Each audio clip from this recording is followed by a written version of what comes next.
The Select Committee to investigate the January 6 attack on the United States Capitol will be in order. Without objection, the Chair is authorized to declare the committee in recess at any point. Pursuant to House Deposition Authority Regulation 10, the Chair announces the committee's approval to release the deposition material represented during today's hearing. Good afternoon. This is almost no idea more un-American than the notion that any one person could choose the American president. No idea more un-American. I agree with that, which is unusual because former Vice President Mike Pence and I don't agree on much. These are his words, spoken a few months ago about Donald Trump's attempt to pressure the former vice president, pressure him into going along with an unlawful and unconstitutional scheme to overturn the 2020 election and give Donald Trump a second term in office that he did not win. Today, the Select Committee is going to reveal the details of that pressure campaign. But what does the Vice President of the United States even have to do with a presidential election? The Constitution says that the Vice President of the United States oversees the process of counting the Electoral College votes, a process that took place on January 6, 2021.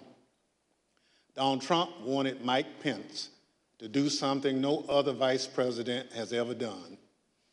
The former president wanted Pence to reject the votes and either declare Trump the winner or send the votes back to the states to be counted again. Mike Pence said no. He resisted the pressure. He knew it was illegal. He knew it was wrong. We are fortunate for Mr. Pence's courage on January 6th. Our democracy came dangerously close to catastrophe. That courage put him in tremendous danger. When Mike Pence made it clear that he wouldn't give in to Donald Trump's scheme, Donald Trump turned the mob on him, a mob that was chanting, "Hang Mike Pence," a mob that had built a hangman's gallows just outside the Capitol. Thanks in part to Mike Pence, our democracy withstood Donald Trump's scheme and the violence of January 6th. But the danger hasn't receded. Led by my colleague, Mr. Aguilar, today we'll lay out the facts for the American people. But first, I'll recognize my colleague from Wyoming, Ms. Cheney, for any opening statement she'd care to offer. Thank you very much, Mr. Chairman. Let me take just a few minutes today to put the topic of our hearing in broader context. In our last hearing, we heard unequivocal testimony that President Trump was told his election fraud allegations were complete nonsense. We heard this from members of the Trump campaign. We heard this from President Trump's campaign lawyers. We heard this from President Trump's former Attorney General, Bill Barr. We heard this from President Trump's former acting Attorney General, Jeff Rosen. And we heard this from President Trump's former acting Deputy Attorney General, Richard Donahue. We heard from members of President Trump's White House staff as well. Today, we're focusing on President Trump's relentless effort to pressure Mike Pence to refuse to count electoral votes on January 6th. Here again is how the former vice president phrased it in a speech before the Federalist Society, a group of conservative lawyers. This week, that President Trump said I had the right to overturn the election. But President Trump is wrong. I had no right to overturn the election. The presidency belongs to the American people and the American people alone. And frankly, there is no idea more un-American than the notion that any one person could choose the American president. What the president wanted the vice president to do was not just wrong. It was illegal and unconstitutional. We will hear many details in today's hearing, but please consider these 2 points. First, President Trump was told repeatedly that Mike Pence lacked the constitutional and legal authority to do what President Trump was demanding he do. This is testimony from Mark Short, the Vice President's Chief of Staff, who served in the Trump administration in multiple positions over 4 years. But just to pick up on that, Mr. Short, was it your impression that the Vice President had directly conveyed his position on these issues to the President, not just to the world through a Dear Colleague letter, but directly to President Trump? Many times. And had been consistent in conveying his position to the President? Very consistent. Okay. But President Trump plotted with a lawyer named John Eastman to pressure Pence to do so anyway.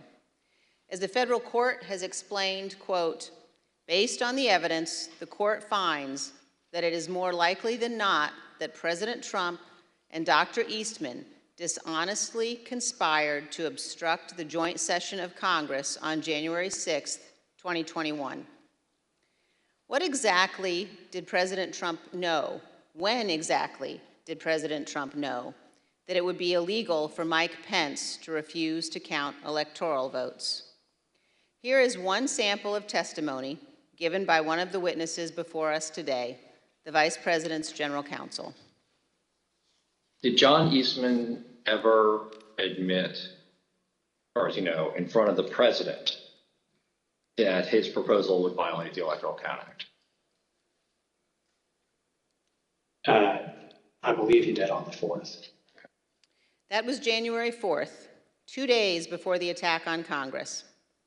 A second point, please listen to testimony today about all of the ways that President Trump attempted to pressure Vice President Pence, including Donald Trump's tweet at 2:24 p.m.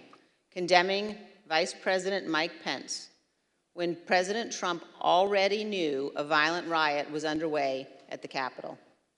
In future hearings, you will hear from witnesses who were present inside the White House, who were present inside the West Wing on that day. But today we focus on the earnest efforts of Mike Pence, who was determined to abide by his oath of office. As Vice President Pence prepared a statement on January 5th and 6th, explaining that he could not illegally refuse to count electoral votes, he said this to his staff. I mean, the Vice President had said, this may be the most important thing I ever say. And so This meaning the statement? The statement. And he really wanted to make sure that it was just so.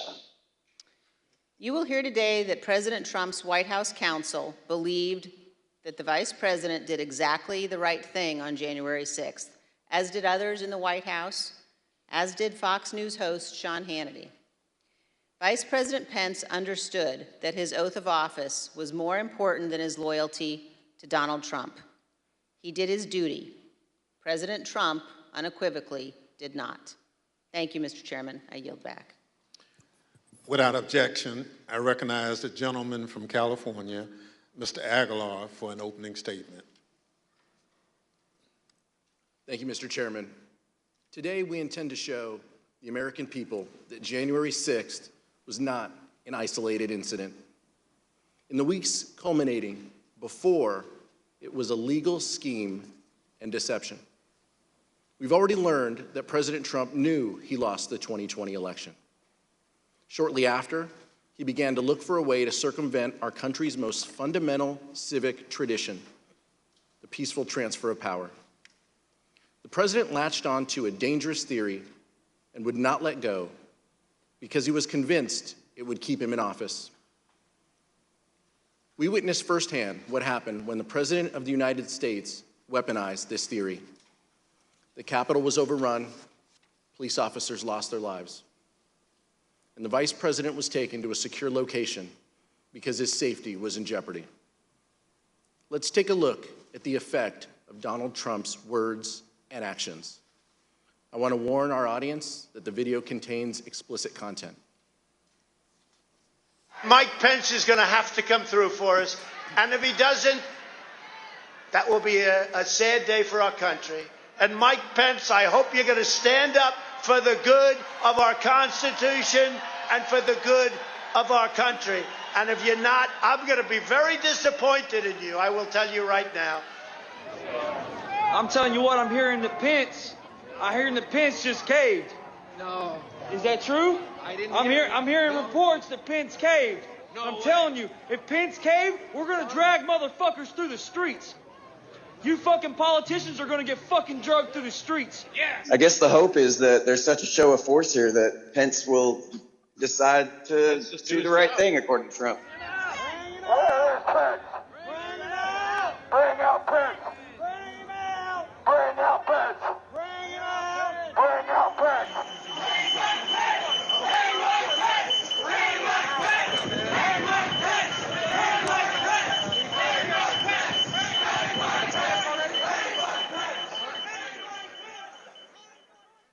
How did we get to this point? How did we get to the point where President Trump's most radical supporters led a violent attack on the Capitol and threatened to hang President Trump's own vice president? You'll hear from witnesses that Donald Trump pressured Mike Pence to adopt a legally and morally bankrupt idea that the vice president could choose who the next president can be. You'll hear about how the vice president, the White House counsel, and others told Donald Trump that the vice president had no such authority. But President Trump would not listen. You'll hear how Vice President Pence withstood an onslaught of pressure from President Trump, both publicly and privately, a pressure campaign that built to a fever pitch with a heated phone call on January 6th. You'll also hear that the president knew there was a violent mob at the Capitol when he tweeted at 2:24 p.m. that the vice president did not have the, quote, courage to do what needed to be done. Let me be clear. Vice President Pence did the right thing that day. He stayed true to his oath to protect and defend the Constitution. I look forward to hearing from our witnesses this afternoon. Mr. Chairman, I yield back. Thank you, Mr. Aguilar. We're honored to have two distinguished witnesses who advised Vice President regarding his role on January 6th. Judge J. Michael Ludick is one of the leading conservative legal thinkers in the country. He served in administrations of President Ronald Reagan and George H.W. Bush. He was appointed by the latter to serve on the U.S. Court of Appeals for the Fourth Circuit, where he served from 1991 to 2006. He provided critical advice for Vice President Pence regarding the role of the Vice President in the joint session of Congress shortly before that fateful moment. He's written that the Vice President does not have the power to select the next President of the United States. He's also written that contrary theory espoused by one of his own former law clerks was, quote, incorrect at every turn. We're also joined today by one of the people who was with Vice President Pence on January 6th. Greg Jacob was counsel to Vice President Pence.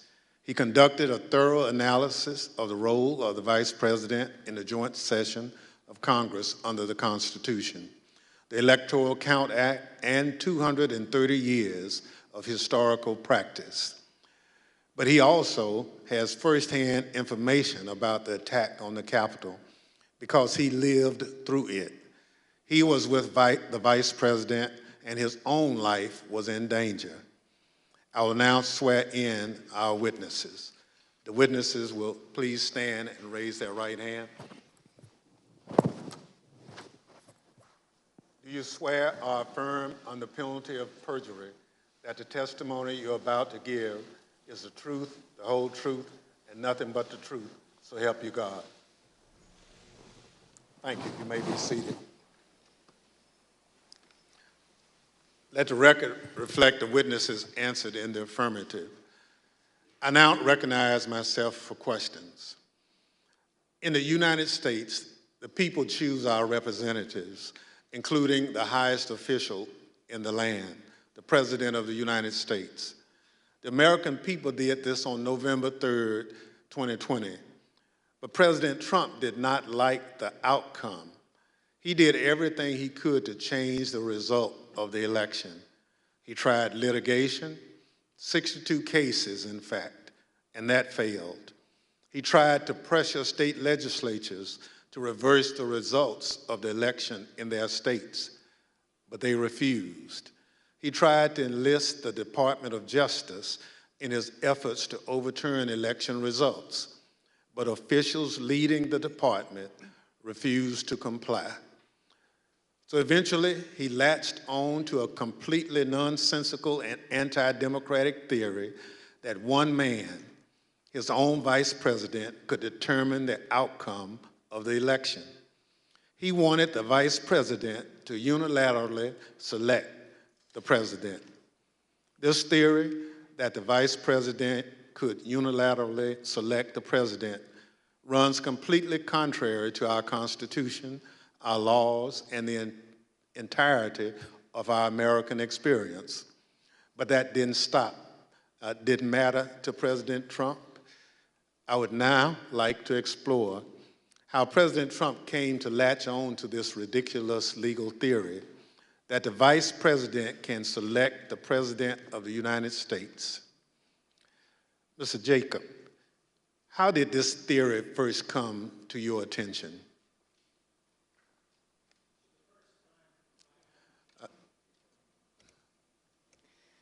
The first time that I had a conversation with the Vice President about the 12th Amendment and the Electoral Count Act was in early December, around December 7th.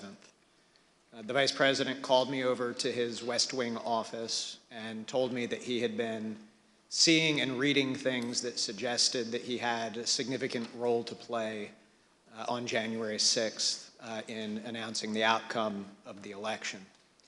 He told me that he had been first elected to Congress in 2000 and that one of his earliest memories as a congressman was sitting in on the 2001 certification, and he recalled that Al Gore had gavelled down a number of objections that had been raised to Florida. And he asked me mechanically, how does this work at the joint session? What are the rules? And I told the Vice President that, in fact, I had a fairly good idea of how things work, that actually there aren't rules that govern the joint session, but what there is a provision of the Constitution that's just one sentence long, and then an Electoral Count Act that had been passed in 1887. And I told the Vice President that I could put a memo together for him overnight that would explain the applicable rules. So, Mr. Jacobs, when you looked at this theory, what did you conclude? So we concluded that what you have is a sentence in the Constitution that is inartfully drafted.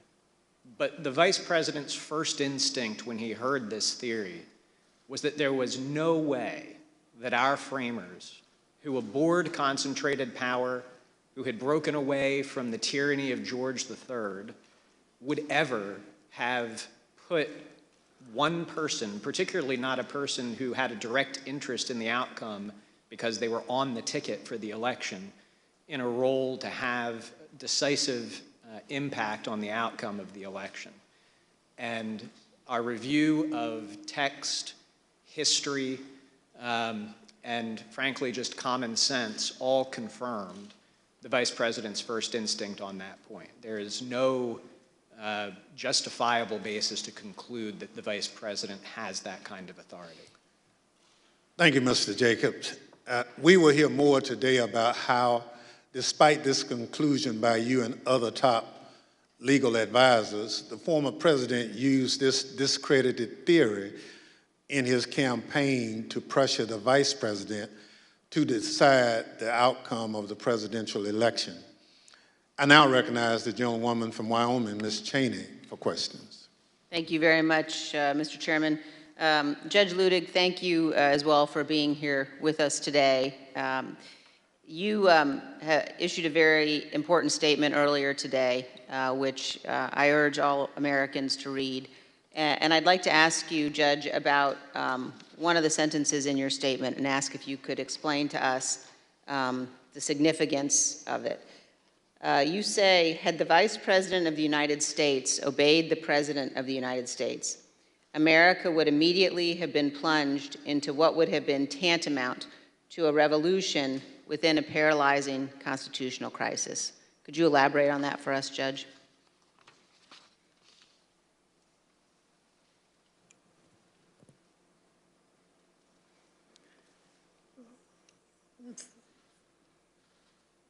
Thank you, Madam Vice Chairman.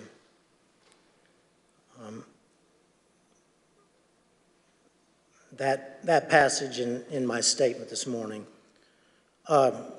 referenced the most foundational concept in America, which is the rule of law. Thus, as I interpret your question, you were asking about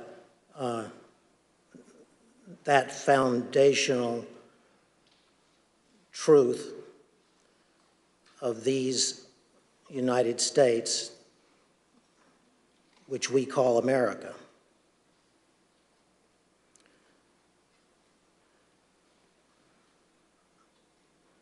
The foundational truth is the rule of law. That foundational truth is, for the United States of America, the profound truth. But it's not merely the profound truth for the United States. It's also the simple truth, the simple foundational truth of the American Republic. Thus, in my view, the hearings being conducted by this select committee are examining that profound truth, namely the rule of law in the United States of America. The specific question, of course, before you and before the nation, not before me,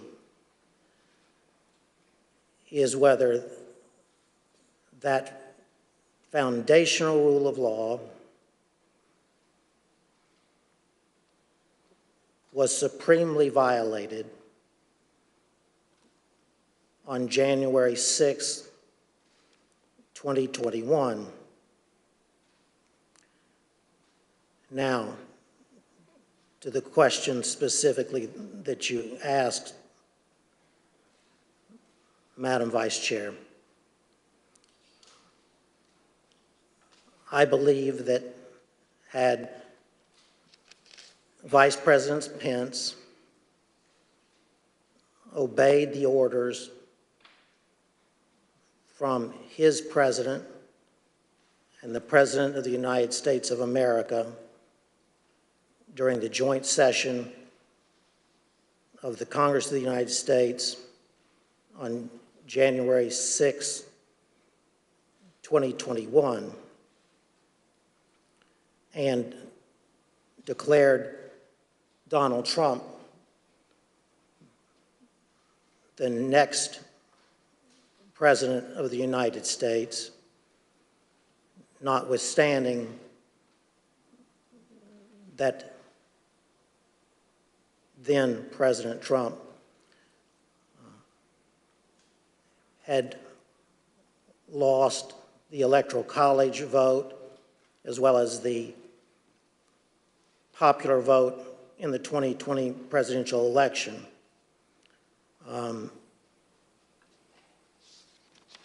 That declaration of Donald Trump as the next president would have plunged America into what I believe would have been tantamount to a revolution within a constitutional crisis in America, which in my view, and I'm only one man, would have been the first constitutional crisis since the founding of the Republic.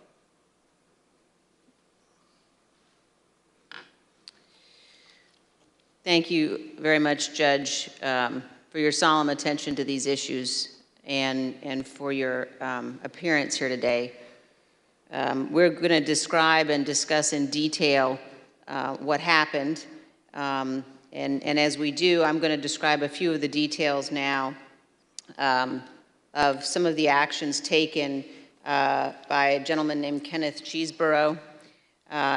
After the Electoral College met and cast their votes on December 14th, actually the day before they met, Kenneth Cheeseborough sent a memo to Rudy Giuliani, the president's lead outside counsel. Mr. Cheeseborough wrote to Mayor Giuliani that the vice president is charged with, quote, making judgments about what to do if there are conflicting votes, close quote. Mr. Cheeseborough wrote that when the joint session of Congress got to Arizona in the alphabetical list of states, the vice president should not count the Biden votes, quote, because there are two slates of votes.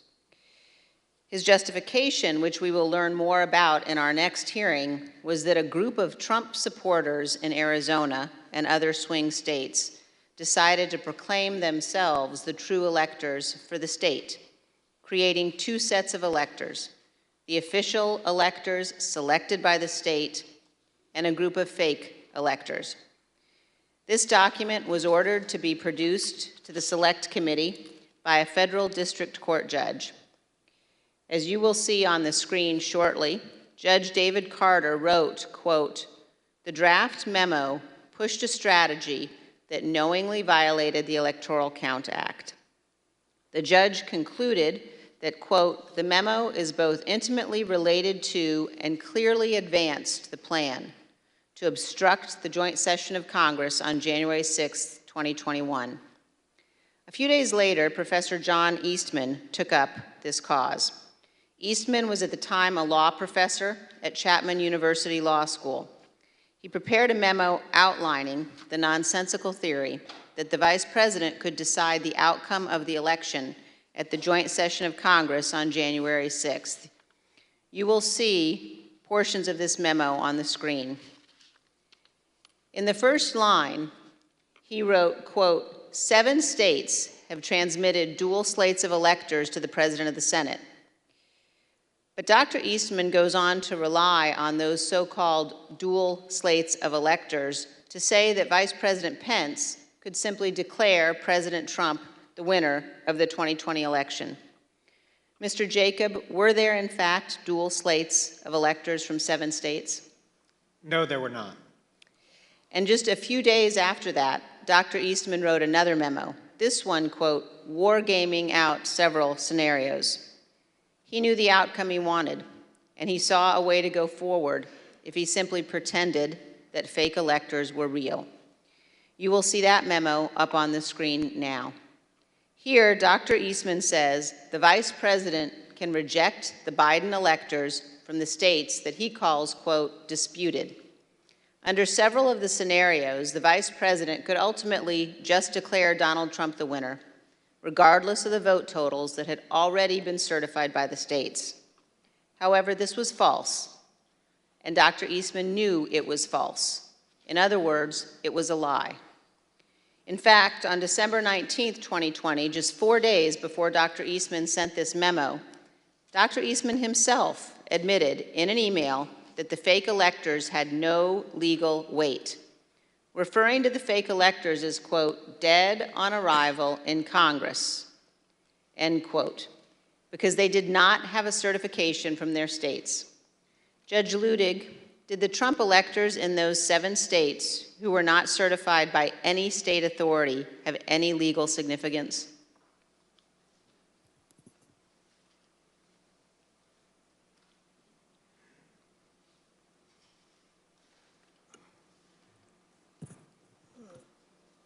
Congresswoman, there was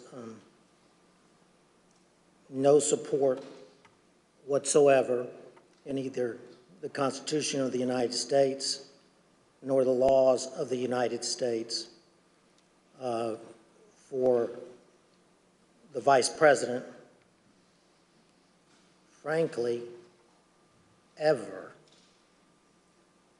to count alternative electoral slates from the states that had not been officially certified by the designated state official in the Electoral Count Act of 1887. I did notice in the passage from Mr. Eastman's memorandum, and I took a note on it, and correct me if I'm wrong, but he said in that passage that there was both legal authority as well as historical precedent. I do know what Mr. Eastman was referring to when he said that there was historical precedent for doing so. He was incorrect. There was no historical precedent from the beginning of the founding in 1789 that even as mere historical precedent, as distinguished from legal precedent, would support the possibility of the Vice President of the United States quote, counting alternative electoral slates that had not been officially certified to the Congress pursuant to the Electoral Count Act of 1887. I would be glad to explain that historical precedent if the committee wanted, but it would be a digression. Thank you very much, Judge. I know my colleagues will be pursuing that issue in more depth, and now I'd like to yield back to Mr. Chairman. Thank you very much. Pursuant to Section 5C8 of House Resolution 503, the chair recognizes the gentleman from California, Mr. Aguilar, and staff counsel, Mr. John Wood, for questioning. Thank you, Mr. Chairman. We're fortunate to have a bipartisan staff. Senior Investigative Counsel John Wood previously served as United States Attorney in Missouri under President George W. Bush. He and I will share today's lines of questioning. Mr. Wood? Thank you, Mr. Aguilar. Judge Ludig, I had the incredible honor of serving as one of your law clerks. Another person who did was John Eastman. And you have written that Dr. Eastman's theory that the Vice President could determine who the next President of the United States is, in your words, incorrect at every turn. Could you please explain briefly your analysis?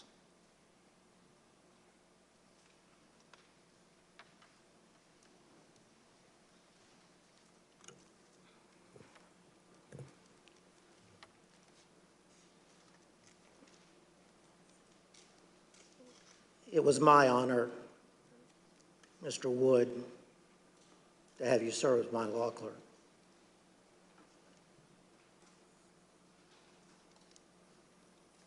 I could answer that question perfectly if I had at my disposal either Mr. Eastman's tweet or my own analytical tweet of September 21st, but I don't. But that said, let me try to remember the analysis of Mr. Eastman's analysis. And Judge, I can read to you and to the audience, I think what was a really key passage from your very insightful analysis when you wrote, I believed that Professor Eastman was incorrect at every turn of the analysis in his January 2nd memorandum, beginning with his claim that there were legitimate competing slates of electors presented from 7 states, and you've already addressed that issue. But your next sentence said, continuing to his conclusion that the Vice President could unilaterally decide not to count the votes from the 7 states from which competing slates were allegedly presented. So what was your basis for concluding that Dr. Eastman was incorrect in his conclusion that the Vice President could unilaterally decide not to count the votes from these disputed states? I understand. As I previously stated in response to Congresswoman Cheney, there was no basis in the Constitution or laws of the United States at all for the theory espoused by Mr. Eastman. At all. None. With all respect to my co-panelist, he said, I believe in partial response to one of the Select Committee's questions, that the single sentence in the 12th Amendment was, he thought, inartfully written. That single sentence is not inartfully written. It was pristine clear that the President of the Senate on January 6th, the incumbent Vice President of the United States, had little substantive constitutional authority, if any, at all. The 12th Amendment, the single sentence that Mr. Jacob refers to, says in substance that following the transmission of the certificates to the Congress of the United States and under the Electoral Count Act of 1887, the Archivist of the United States, that the presiding officer shall open the certificates in the presence of the Congress of the United States in joint session. It then says, unmistakably, not even that the Vice President himself shall count the electoral votes. It clearly says merely that the electoral count votes shall then be counted. It was the Electoral Count Act of 1887 that filled in, if you will, the simple words of the 12th Amendment in order to construct for the country a process for the counting of the sacred process for the counting of the electoral votes from the states, that neither our original Constitution nor even the 12th Amendment had done. The irony, if you will, is that from its founding until 1887,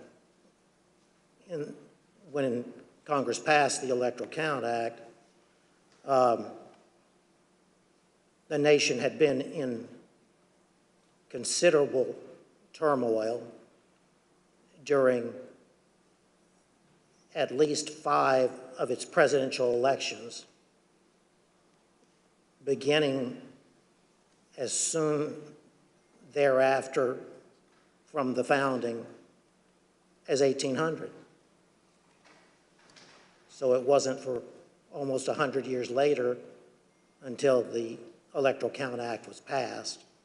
So that's why, in my view, that piece of legislation is not only a work in progress for the country, but at this moment in history, an important work in progress that needs to take place. That was long-winded, I understand. Well, Judge Ludig, at the risk of oversimplifying for the non-lawyers who are watching, is it fair to say that the 12th Amendment basically says 2 things happen? The Vice President opens the certificates and the electoral votes are counted. Is it that straightforward?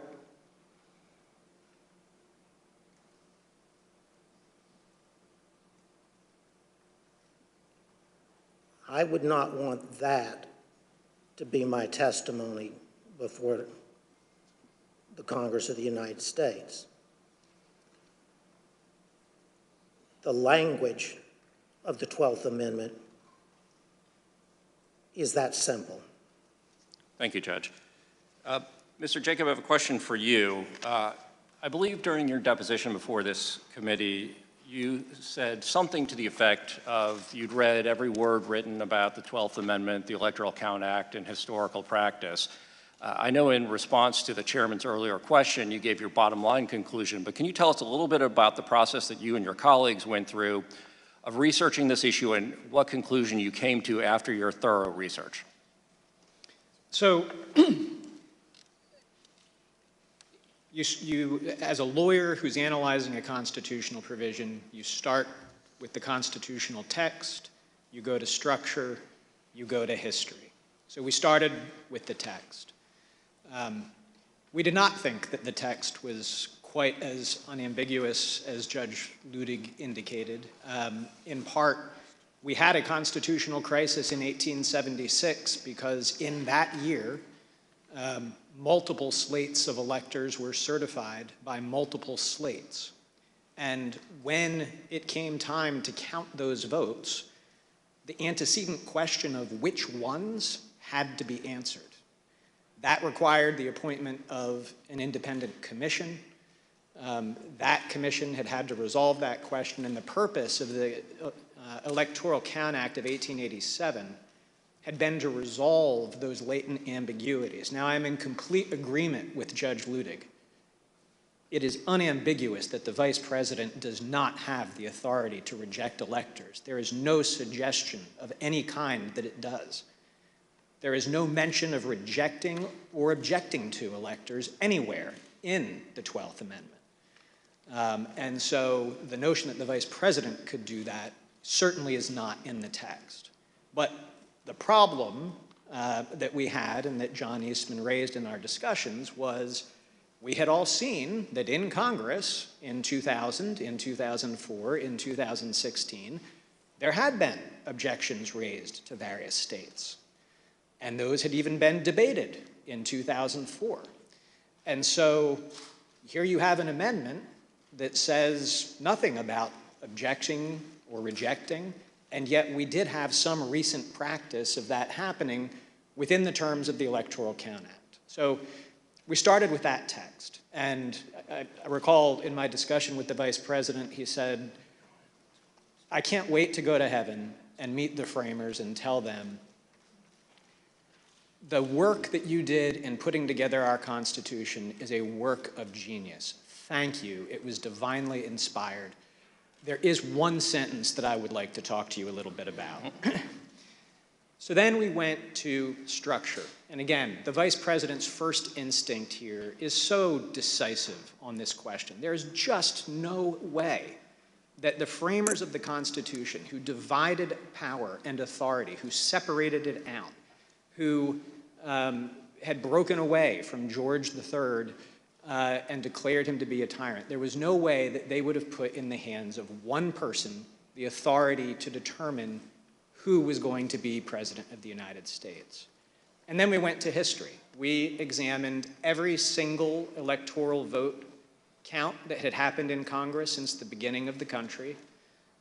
We examined the Electoral Count Act. We examined practice under the Electoral Count Act. And critically, no vice president in 230 years of history had ever claimed to have that kind of authority, hadn't claimed authority to reject electoral votes, had not claimed authority to return electoral votes back to the states. In the entire history of the United States, not once had a joint session ever returned electoral votes back to the states to be counted.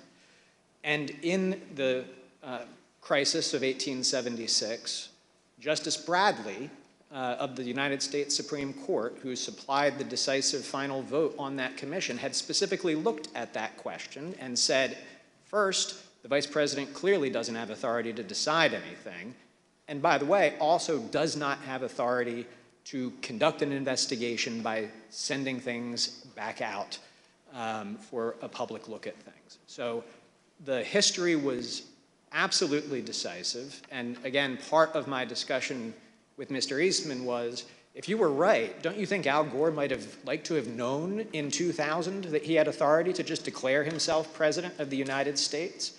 Did you think that the Democrat lawyers just didn't think of this very obvious quirk that he could use to do that? And of course, he acknowledged Al Gore did not and should not have had that authority at that point in time. But so text, structure, history, I think what we had was some ambiguous text that common sense and structure would tell you the answer cannot possibly be that the vice president has that authority. As the committee already played the vice president's remarks, there is almost no idea more un-American than the notion that any one person would choose the American president. And then unbroken historical practice for 230 years that the vice president did not have such an authority.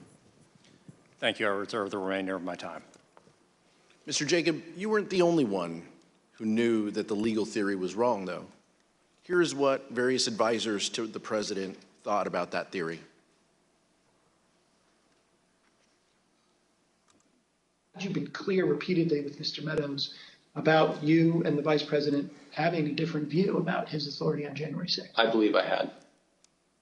Did Mr. Meadows ever explicitly or tacitly agree with you or say, yeah, that makes sense, or okay?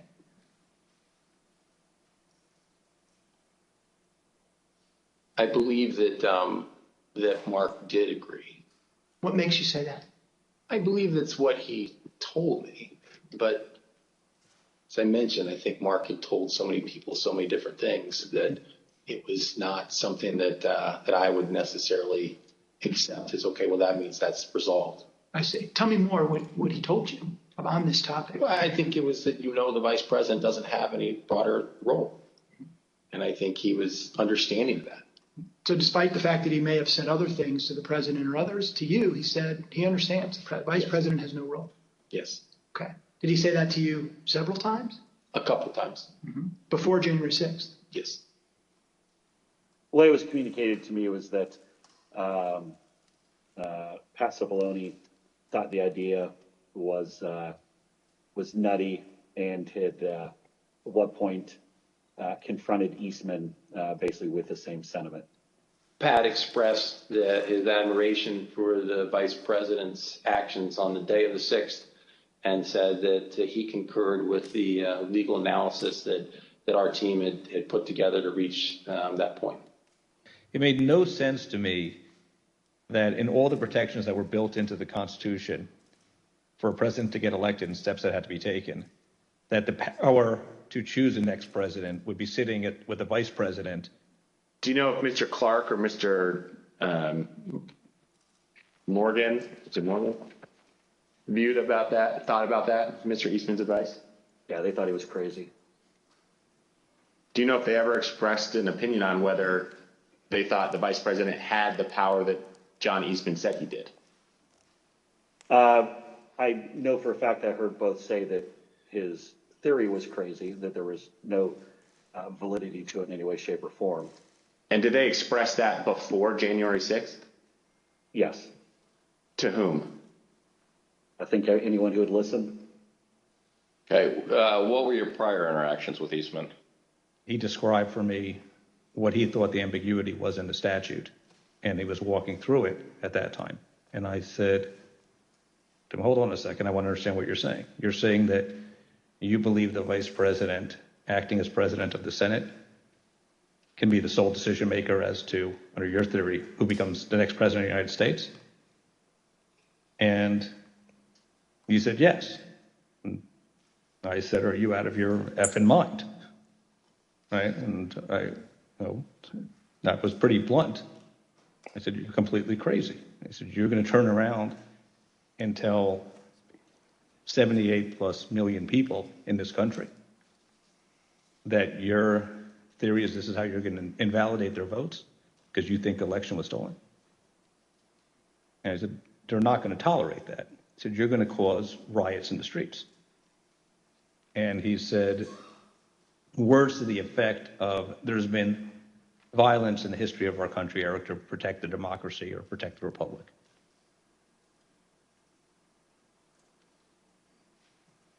In fact, there was a risk that the lawyers in the White House counsel's office would resign.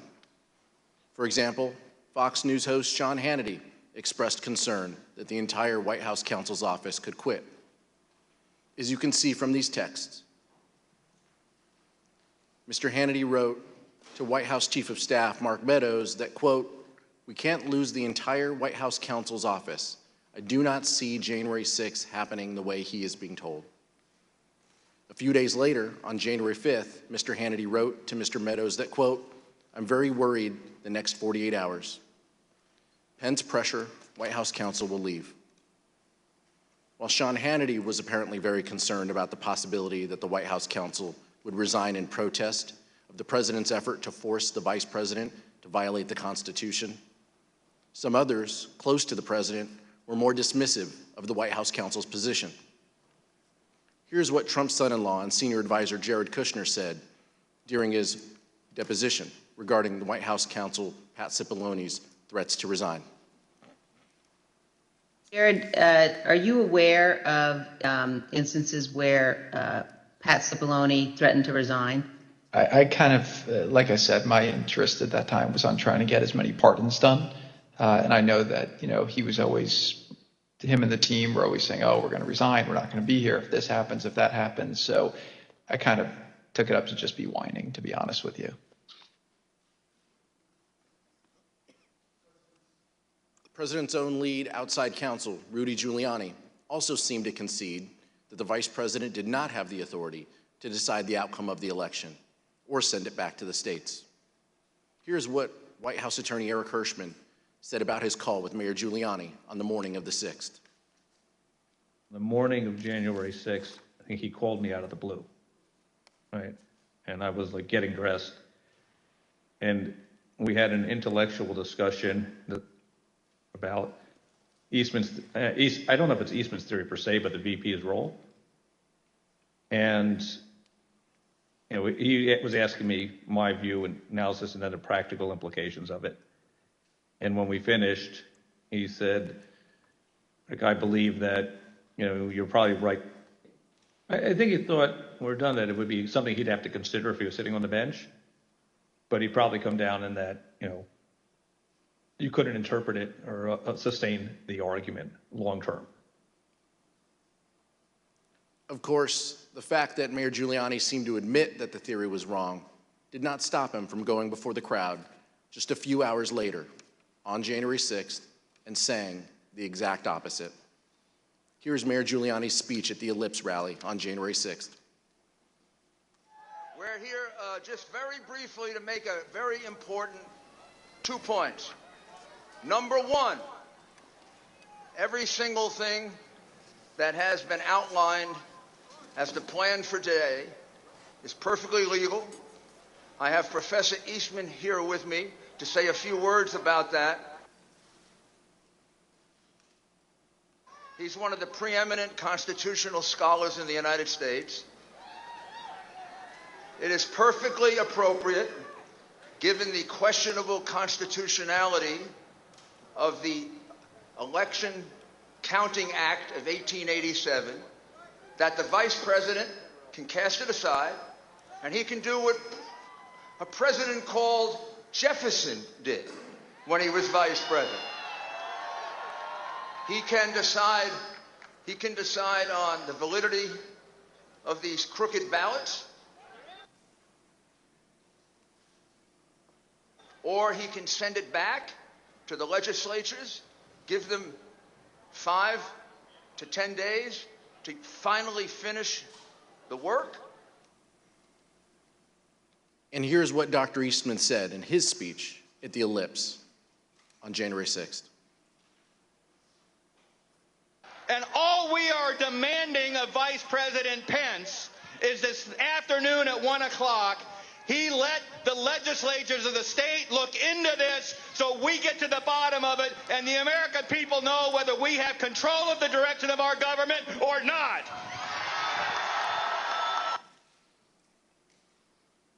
Even Dr. Eastman knew his theory didn't hold water. Mr. Jacob, you discussed and even debated this theory at length with Dr. Eastman. Did Dr. Eastman ever tell you what he thought the U.S. Supreme Court would do if it had to decide this issue? Yes. We had an extended discussion, an hour and a half to 2 hours on January 5th. And when I pressed him on the point, I said, John, if the Vice President did what you were asking him to do, we would lose 9-0 in the Supreme Court, wouldn't we? And he initially started it, well, I think maybe you would lose only 7-2. And after some further discussion, acknowledged, well, yeah, you're right, we would lose 9-0. I appreciate that. In our investigation, the Select Committee has obtained evidence suggesting that Dr. Eastman never really believed his own theory. Let me explain. On the screen, you can see a draft letter to the President from October 2020. In this letter, an idea was proposed that the Vice President could determine which electors to count at the joint session of Congress. But the person writing in blue eviscerates that argument. The person who wrote the comments in blue wrote, quote, "The 12th Amendment only says that the President of the Senate opens the ballots in the joint session and then, in the passive voice, that the votes shall then be counted." The comments in blue further state, "Nowhere does it suggest that the President of the Senate gets to make the determination on his own." Judge Ludig, does it surprise you that the author of those comments in blue was in fact John Eastman?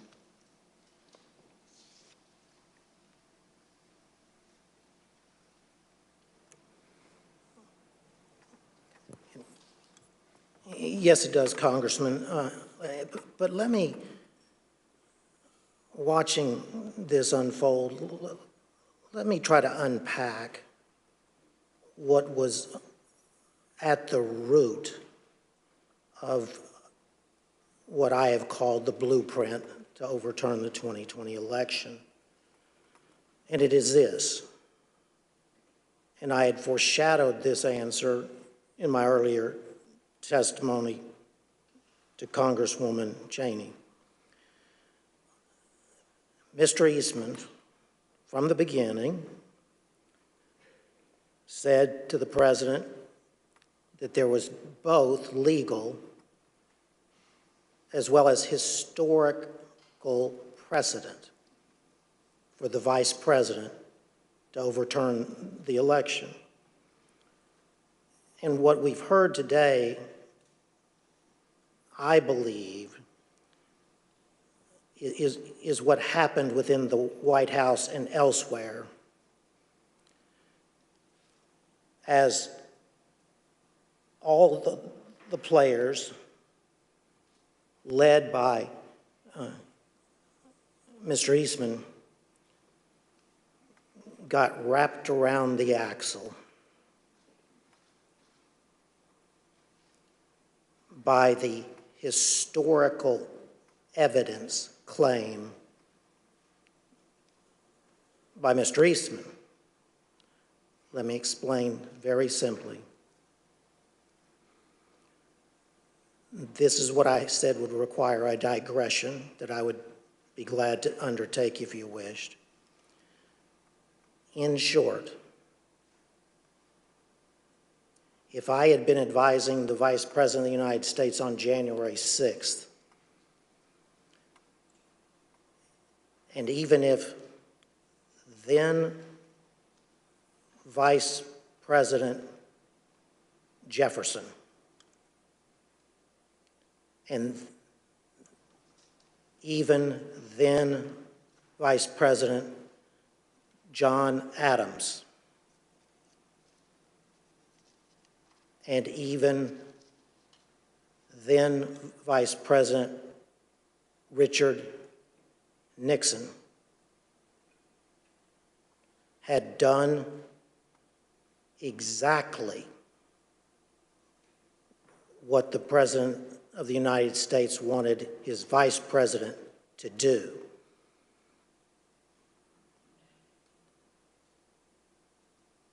I would have laid my body across the road before I would have let the Vice President overturn the 2020 election on the basis of that historical precedent.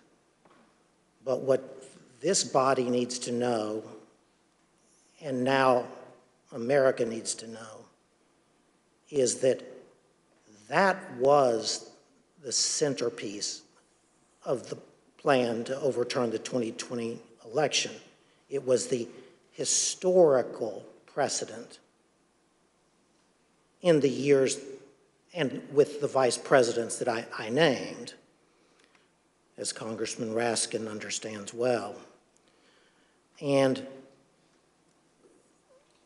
the effort by Mr. Eastman and others was to drive that historical precedent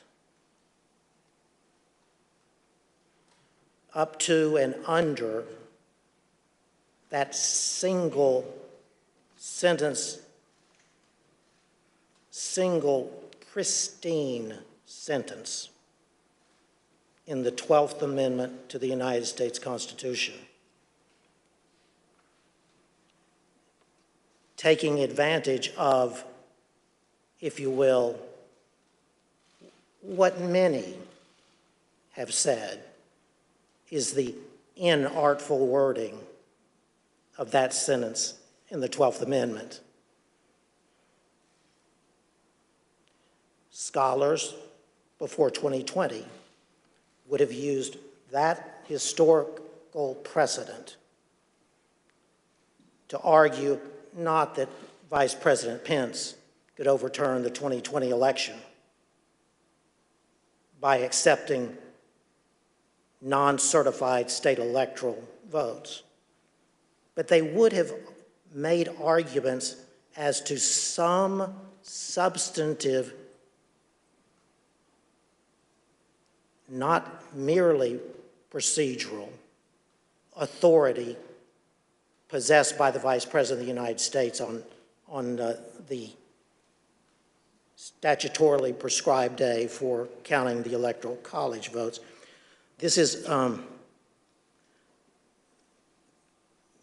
constitutional mischief. Judge, I think that's a good point, and I think it kind of begs the question that if the vice president had this power to determine the outcome of a presidential election, why hasn't it ever been used before? Why hasn't that ever happened? Why hasn't a vice president simply rejected the outcome of an election and declared someone else the winner?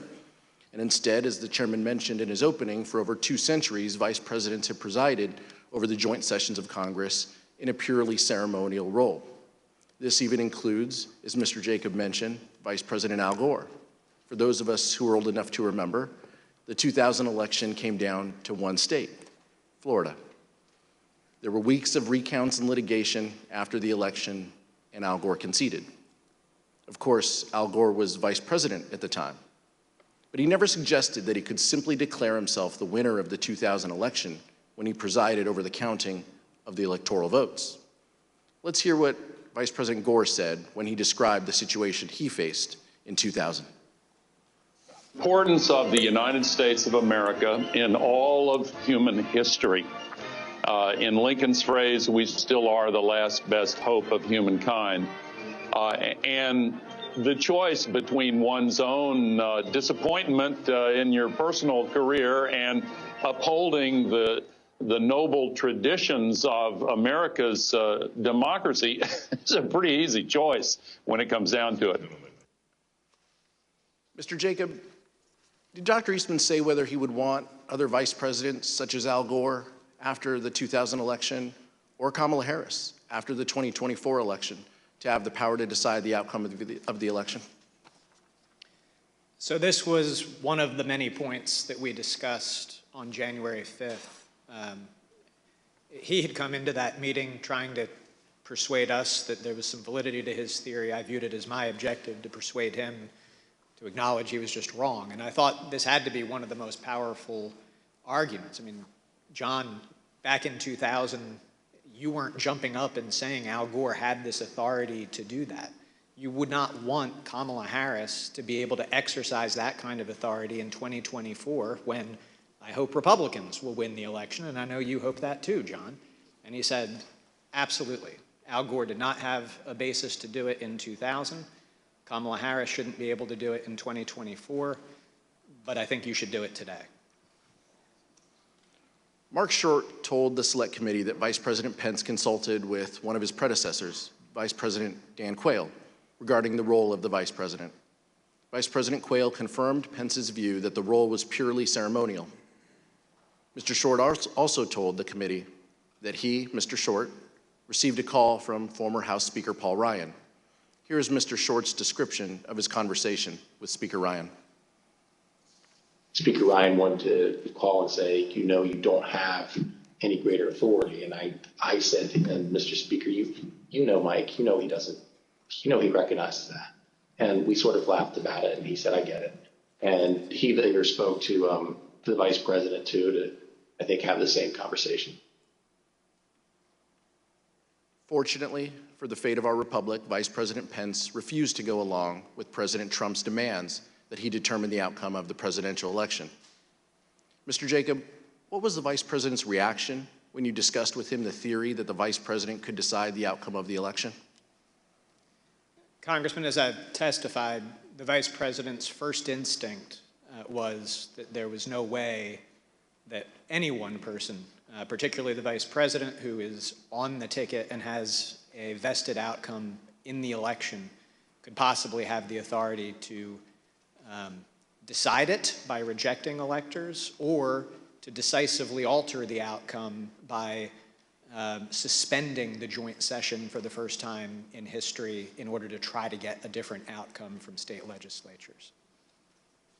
Despite the fact that the vice president had a strongly held and correct view that he could not decide the outcome of the election, President Trump launched a multi-week campaign of both public and private pressure to get the Vice President Mike Pence to violate the Constitution. Here are some examples of the intense pressure the Vice President faced from all sides and what his Chief of Staff thought of it. I hope Mike Pence comes through for us, I have to tell you.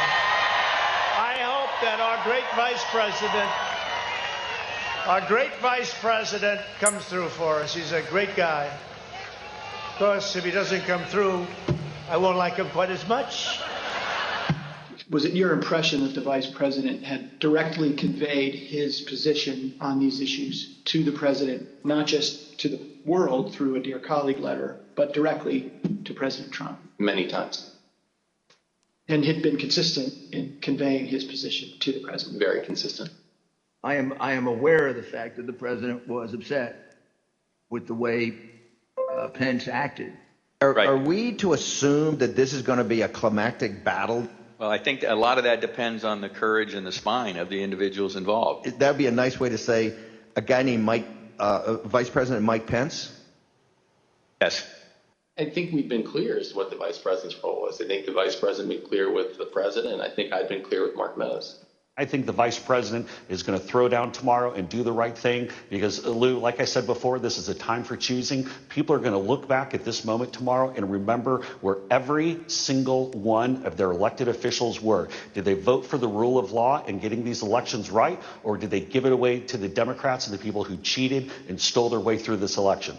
Definitely in the, when I got back into town, as talk say like the 5th and the 6th, the president was, all the attention was on what Mike would do or what Mike wouldn't do. The vice president really was not wavering in his commitment to what his responsibility was. And so, yeah, was it painful? Sure. The president's pressure campaign started in December. For example, although the vice president made his views clearly and unmistakably known to the president and others in the White House, on December 23rd, President Trump retweeted a memo from an individual named Ivan Reichlen entitled Operation Pence Card that called on the vice president to refuse the Electoral College votes from certain states that had certified Joe Biden as the winner. President Trump started his pressure campaign in December, but he dialed up the pressure as January 6th approached.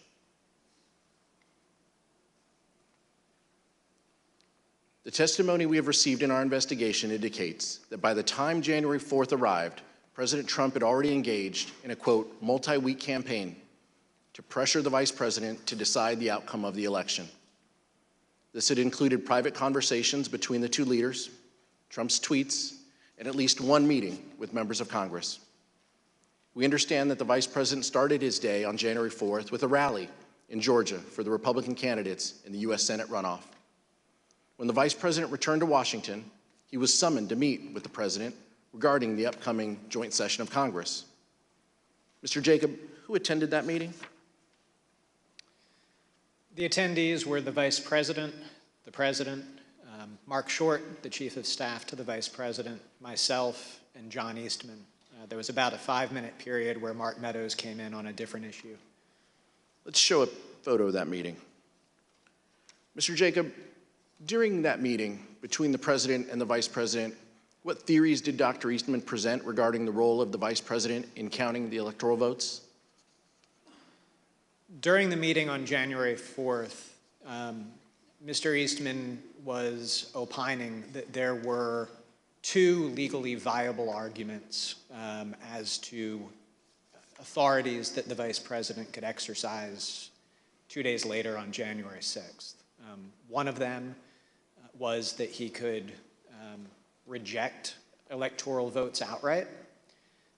The other was that he could use his capacity as presiding officer to suspend the proceedings and declare essentially a 10-day recess during which states that he deemed to be disputed, there was a list of 5 to 7 states that the exact number changed from conversation to conversation, but that the vice president could sort of issue a demand to the state legislatures in those states to re-examine the election and declare who had won each of those states. So he said that both of those were legally viable options.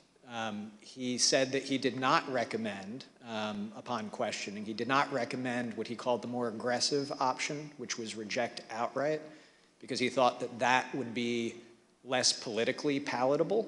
The imprimatur of state legislature authority would be necessary to ultimately have public acceptance of an outcome in favor of President Trump, and so he advocated that the preferred course of action would be the procedural route of suspending the joint session and sending the election back to the states. Mr. Jacob, I know you won't discuss the direct conversations between the president and the vice president, so rather than asking you what the vice president said in that meeting, I'll ask you a more general question. Did the vice president ever waver in his position that he could not unilaterally decide which electors to accept?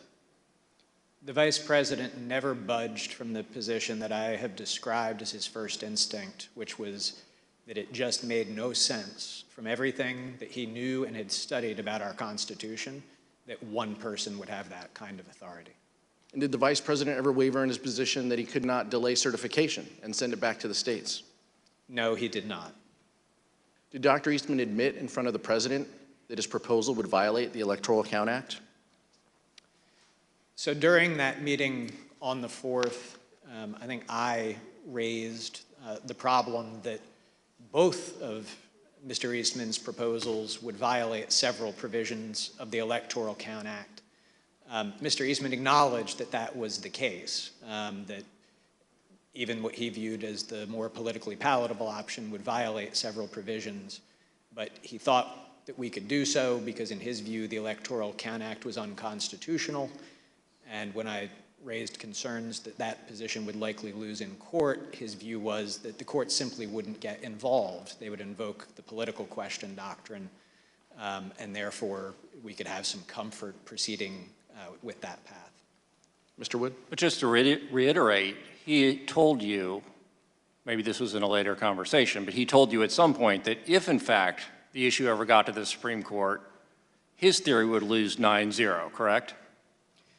The next morning, starting around 11 or 11:30, we met for an hour and a half to 2 hours. And in that meeting, I've already described the text, structure, history conversation, but we started walking through all of that. And I said, John, basically what you have is some text that may be a little bit ambiguous, but then nothing else that would support it, including the fact that nobody would ever want that to be the rule.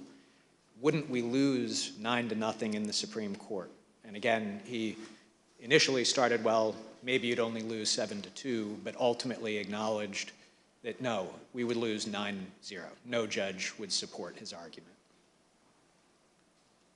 After his meeting with the Vice President, Donald Trump flew to Georgia for a rally in support of the Republican candidates in the United States Senate runoff. Even though the Vice President had been steadfast in resisting the President's pressure, President Trump continued to publicly pressure Vice President Pence in his Georgia speech. Rather than focusing exclusively on the Georgia Senate runoff, Trump turned his attention to Mike Pence.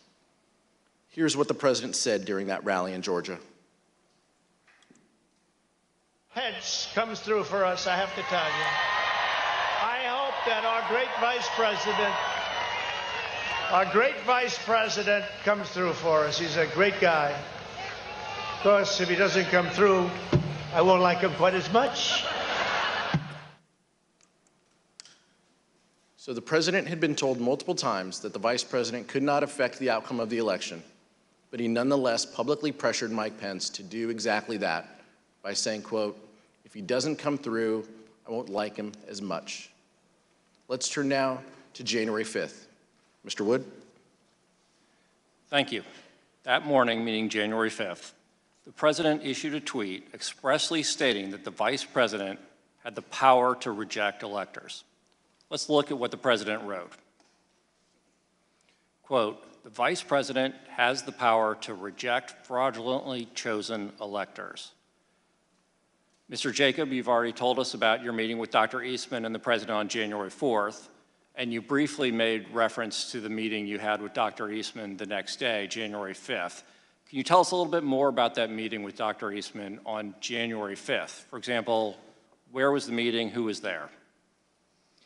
So at the conclusion of the meeting on the 4th, the President had asked that, that our office meet with Mr. Eastman the next day to hear more about the positions he had expressed at that meeting, and the Vice President indicated that sort of offered me up as his counsel to fulfill that duty. So we met in Mark Short's office in the Executive Office Building across the way from the White House. Dr. Eastman had a court hearing by Zoom that morning, so it didn't start first thing, but rather started around 11.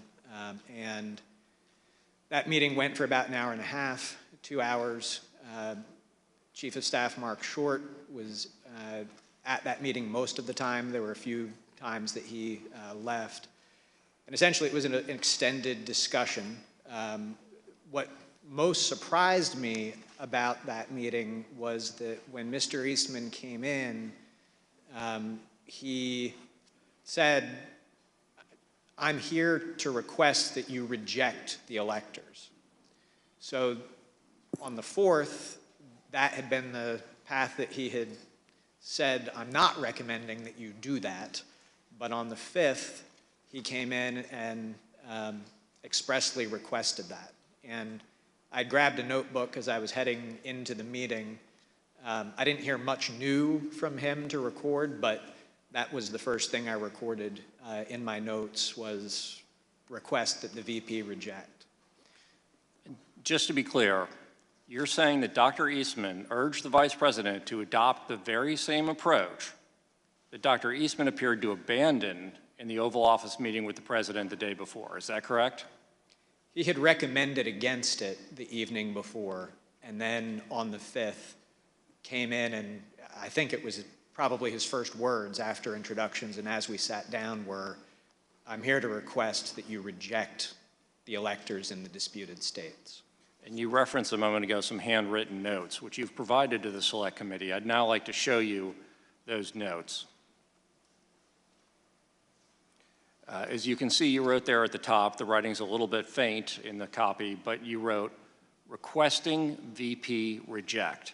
Does that accurately reflect what Dr. Eastman asked of you in your meeting on January 5th? Yes.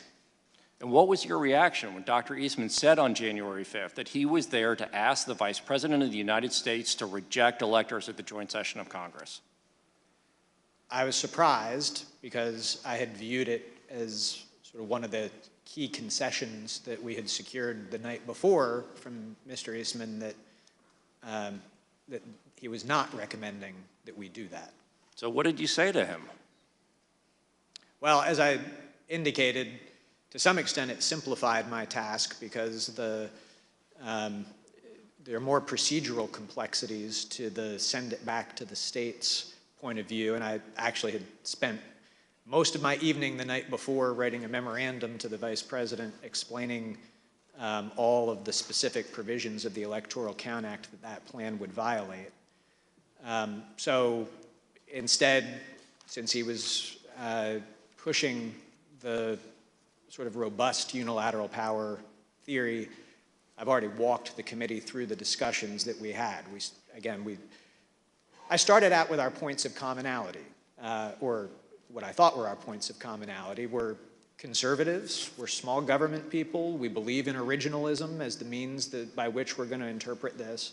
And so we walked through the text, we walked through the history, and the committee has shown footage of Mr. Eastman on the stage on the 6th claiming that Jefferson supported his position, and a historical example of Jefferson. In fact, he conceded in that meeting Jefferson did not at all support his position, that in the election of 1800, there had been some small technical defect with the certificate in Georgia. It was absolutely undisputed that Jefferson had won Georgia. Jefferson did not assert that he had any authority to reject electors. He did not assert that he had any authority to resolve any issue during the course of that. And so he acknowledged by the end that there was no historical practice whatsoever that supported his position. He had initially tried to push examples of Jefferson and Adams. He ultimately acknowledged they did not work, as we've covered. He acknowledged it would lose 9-0 in the Supreme Court. He again tried to say, but I don't think the courts will get involved in this. They'll invoke the political question doctrine, and so if the courts stay out of it, that will mean that we'll have the 10 days for the states to weigh in and resolve it, and then they'll send back the Trump slates of electors, and the people will be able to accept that. And I expressed my vociferous disagreement with that point. I did not think that this was a political question. Among other things, if the courts did not step in to resolve this, there was nobody else to resolve it. You would be in a situation where you have a standoff between the President of the United States and, counterfactually, the Vice President of the United States, saying that we've exercised authorities that constitutionally we think we have, by which we have deemed ourselves the winners of the election. You would have an opposed House and Senate disagreeing with that. You would have state legislatures that, to that point, I mean, Republican leaders across those legislatures had put out statements, and we collected these for the Vice President as well, that the people had spoken in their states and that they had no intention of reversing the outcome of the election. We did receive some signed letters that Mr. Eastman forwarded us by minorities of leaders in those states, but no state had any legislative house that indicated that it had any interest in it. So you would have had just an unprecedented constitutional jump ball situation with that standoff. And as I expressed to him, that issue might well then have to be decided in the streets. Because if we can't work it out politically, we've already seen how charged up people are about this election. And so it would be a disastrous situation to be in. So I said, I think the courts will intervene. I do not see a commitment in the Constitution of the question whether the Vice President has that authority to some other actor to resolve. There's arguments about whether Congress and the Vice President jointly have a constitutional commitment to generally decide electoral vote issues. I don't think that they have any authority to object or reject them. I don't see it in the 12th Amendment, but nonetheless. And I concluded by saying, John, in light of everything that we've discussed, can't we just both agree that this is a terrible idea?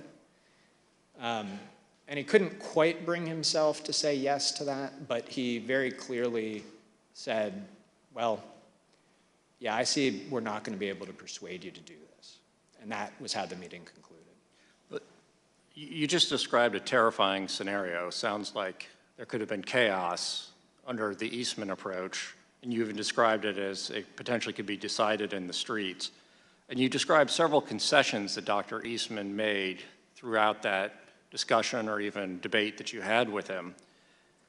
At some point during that meeting on January 5th, did Dr. Eastman seem to admit that both of the theories that he had presented to the United States the day before? So the theory that the Vice President could reject electors outright and declare Donald Trump the winner, and his less aggressive theory that the Vice President could simply send it back to the states. At some point in that conversation on the 5th, did Dr. Eastman seem to admit that both of these theories suffered from similar legal flaws? So I had at least one, possibly two other conversations with Dr. Eastman later that day. In the earlier meeting, we really were focused, because his request that he made had been reject the electors outright, on why that theory was wrong and why we certainly would not be doing that. Later that day, he pivoted back to, well, we hear you loud and clear, you're not going to reject. But remember last night, I said that there was this more prudent course where you could just send it back to the states. Would you be willing to do that? And during the course of our discussion about his renewed request that we consider that option, he acknowledged to me, he put it, both Mr. Eastman and myself are graduates of the University of Chicago Law School, and he said, look, as graduates of that august institution, you and I will mutually understand that the underlying legal theory of plenary vice presidential authority is what you have to get there. Because this new theory, as I was pointing out to him, or the procedural theory, still violates several provisions of the Electoral Count Act, as he acknowledged. And the only way that you could ever be able to ignore several provisions of statutory law is if it was pretty clear that they were unconstitutional. And the only way they could be unconstitutional is if the vice president had the plenary authorities that were formed the basis for the reject the votes as well. So he acknowledged in those conversations that the underlying legal theory was the same. He just thought that the send it back to the states option would be more politically palatable, and he hoped more palatable to the vice president for that reason. And in fact, when Dr. Eastman made this concession during that meeting, according to your earlier deposition, Dr. Eastman said, just between us, University of Chicago chickens, is that right? I don't think that the University of Chicago is going to start a Chicago Chickens fundraising club, but yes, that is the terminology that he used. He said, you know, just between us Chicago chickens, we will understand as lawyers who have studied the Constitution that the underlying basis really is the same. I reserve the remainder of my time. Thank you, Mr. Wood. Mr. Jacob, the president and the vice president meet again on that same topic the next day, January 5th, correct? So after my extended meeting with Mr. Eastman that morning, during that time, the vice president had been back at his residence working on his statement to the nation that we released the next day. He got down to the White House some point between 1 o'clock and 2 o'clock as my meeting with Mr. Eastman was wrapping up. And when Mark Short and I went over to meet with the vice president, and actually we thought maybe we had good news. We felt like we had sort of defeated Mr. Eastman, that he was sort of acknowledging that there was no there.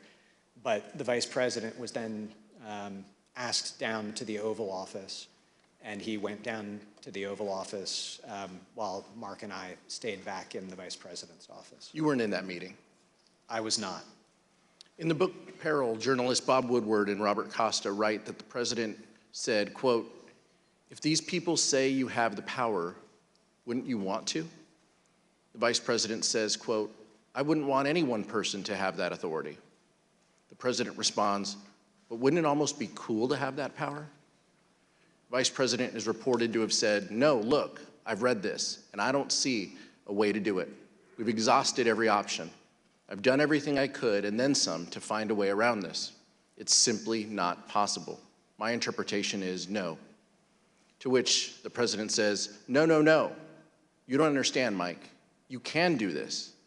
I don't want to be your friend anymore if you don't do this." We asked Mark Short about this during his deposition.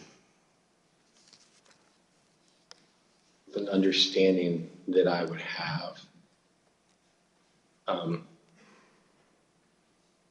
in other conversations with the vice president, he articulated to me that no, he wouldn't want that power bestowed upon any one person.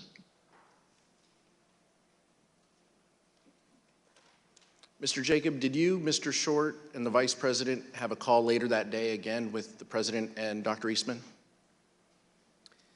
So, yes, we did. And what did Dr. Eastman request on that call? On that phone call, which I believe was around 5 o'clock that afternoon, Mr. Eastman stated that he had heard us loud and clear that morning. We were not going to be rejecting electors, but would we be open to considering the other course that we had discussed on the 4th, which would be to suspend the joint session and request that state legislatures re-examine certification of the electoral votes. That same day, January 5th, the New York Times ran a story about the disagreement between the president and the vice president about whether the vice president could determine the outcome of the election. Even though the New York Times story was indisputably correct, Donald Trump denied it. Trump issued a statement claiming that the vice president had agreed that he could determine the outcome of the election, despite the fact that the vice president had consistently rejected that position. Let's look at what the president said in his statement. Quote, "The New York Times report regarding comments Vice President Pence supposedly made to me today is fake news. He never said that.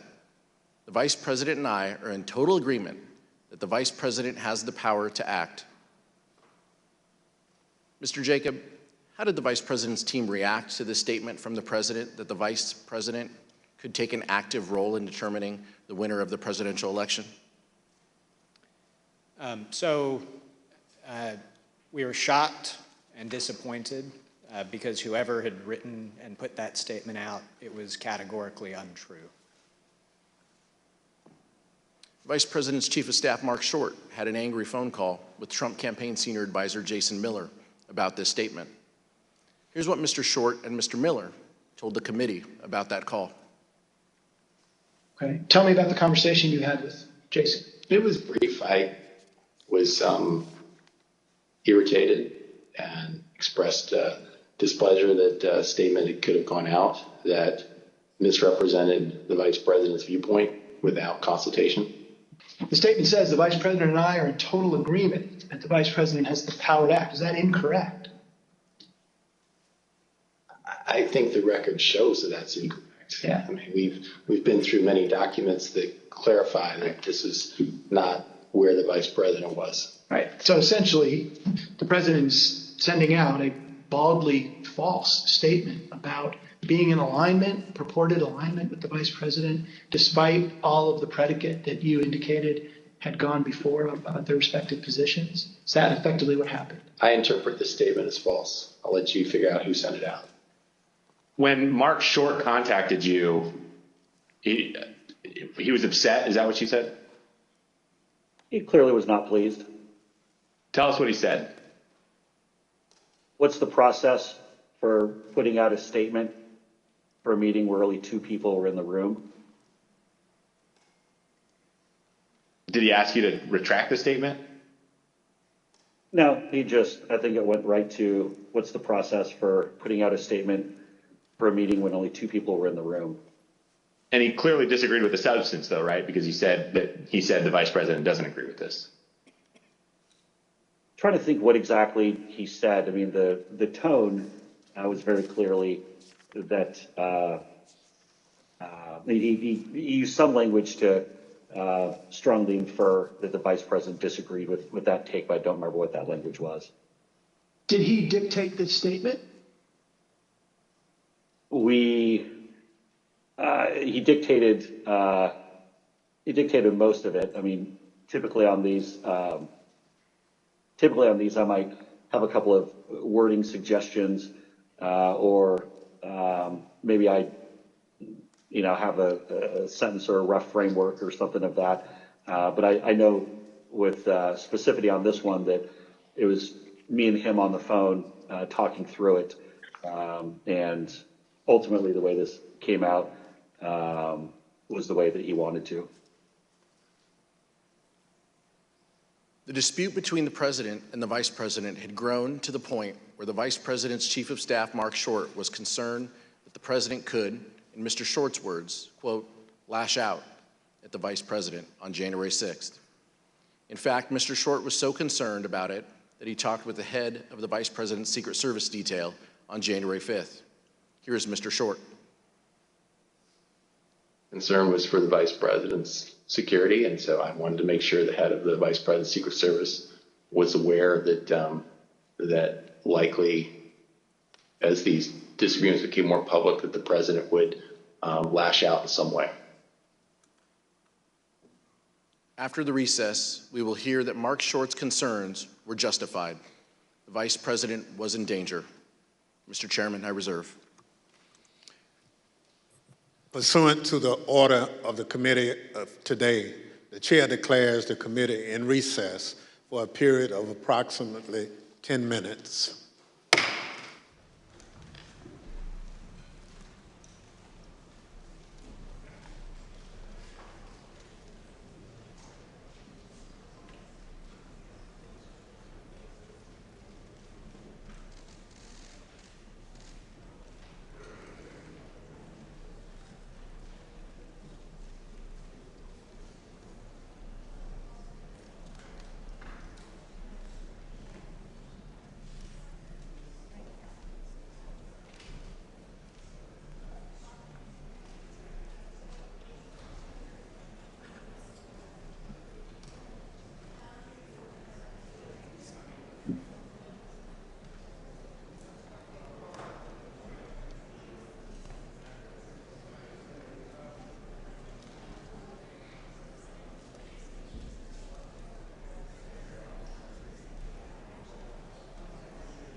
committee will be in order. Gentleman from California, Mr. Aguilar, is recognized. I'd now like to turn to the events of January 6, 2021, which turned out to be a fateful day in our nation's history. Despite the fact that the Vice President consistently told the President that he did not have and would not want the power to decide the outcome of the presidential election, Donald Trump continued to pressure the Vice President, both publicly and privately. As you will hear, things reached a boiling point on January 6th, and the consequences were disastrous. In the middle of the night, on January 5th, into the morning of the 6th, around 1 a.m., President Trump tweeted at the Vice President, meaning that the comments in response to the President's tweet would also show up on the Vice President's Twitter feed.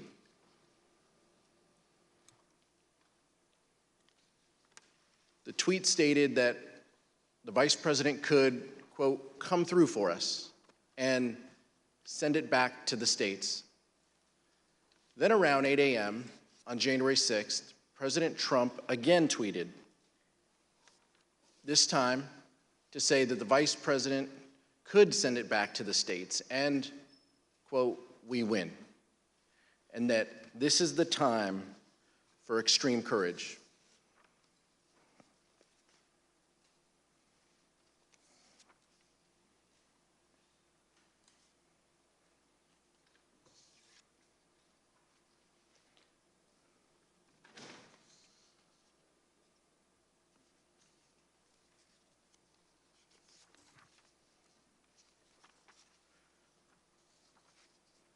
Mr. Short told us during his deposition that the Vice President started a meeting on January 6th in prayer. Here is what Mr. Short said. You arrived at the Vice President's residence. As would often be the case, I recall that knowing it would be an important day, we gathered in prayer, and often that would be something the staff member would lead. So it would have just been at that time, I believe, the Vice President, myself, Greg, and Chris, and we would have just asked for guidance and wisdom, knowing that the day was going to be a challenging one. Mr. Jacob, did you go to the Vice President's residences on the morning of January 6th? Yes. Who else was with you? Mark Short, Devin O'Malley, our communications director, and Chris Hodgson, our legislative affairs director. And did the Vice President have a call with the President that morning? He did. Were you with the Vice President during the call? So we had been putting the Vice President had finalized his statement overnight. We were in the process of proofing it so that we could get that out. And we were told that a call had come in from the President. The Vice President stepped out of the room to take that call, and no staff went with him. The President had several family members with him in the Oval that morning for that call. I'd like to show you what they and others told the Select Committee about that call, along with never-before-seen photographs of the President on that call from the National Archives. When I got in, somebody called me and said that the family and others were in the Oval, and do I want to come up? So I went upstairs. And who do you recall being in the Oval Office? Don Jr., Eric, Laura, Kimberly, I believe Meadows was there. At some point, Ivanka came in. It wasn't a specific, formal discussion. It was very sort of loose and casual. So then you said at some point there's a telephone conversation between the President and the Vice President, is that correct? Yes. When I entered the office the second time, he was on the telephone with who I later found out to be was the Vice President. Could you hear the Vice President or only hear the President's end? Only hear the President's end. But at some point, it started off as a calmer tone and everything, and then became heated. The conversation was pretty heated. I think till it became somewhat, louder tone, I don't think anyone was paying attention to it initially. Did you hear any part of the phone call, even if just the end that the president was speaking from? I did, yes. All right, and what did you hear? So as I was dropping off the note, I remember hearing the word wimp. Either he called him a wimp. I don't remember if he said, you are a wimp, you'll be a wimp. Wimp is the word I remember. It's also been reported that the president said to the vice president that something to the effect of, you don't have the courage to make a hard decision. Words, I don't remember exactly either, but something like that, yeah. Do you're not tough enough to make the call. It was a different tone than I'd heard him take with the vice president before. Did Ms. Trump share with you any more details about what had happened, or any details about what had happened in the Oval Office that morning? That her dad had just had an upsetting conversation with the vice president. Do you recall anything about her demeanor, either during the meeting or when you encountered her in Dan Scavino's office? I don't remember specifically. I mean, I think she was uncomfortable over the fact that there was obviously that type of interaction between the two of them. Something to the effect, the wording's wrong. I made the wrong decision 4 or 5 years ago. And the word that she relayed to that the president called the vice president, I apologize for being impolite, but do you remember what she said her father called him? The P word.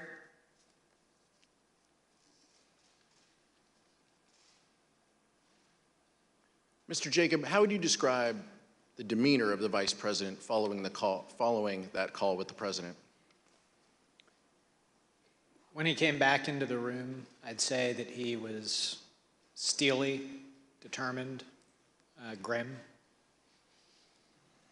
Of course, the most dangerous part of what Donald Trump did on January 6th was what he did himself.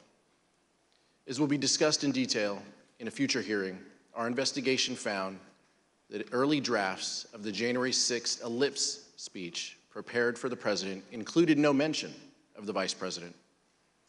But the president revised it to include criticism of the vice president and then further ad-libbed. Here is what the president said on January 6th after his call with Vice President Pence. I hope Mike is going to do the right thing. I hope so. I hope so. Because if Mike Pence does the right thing, we win the election.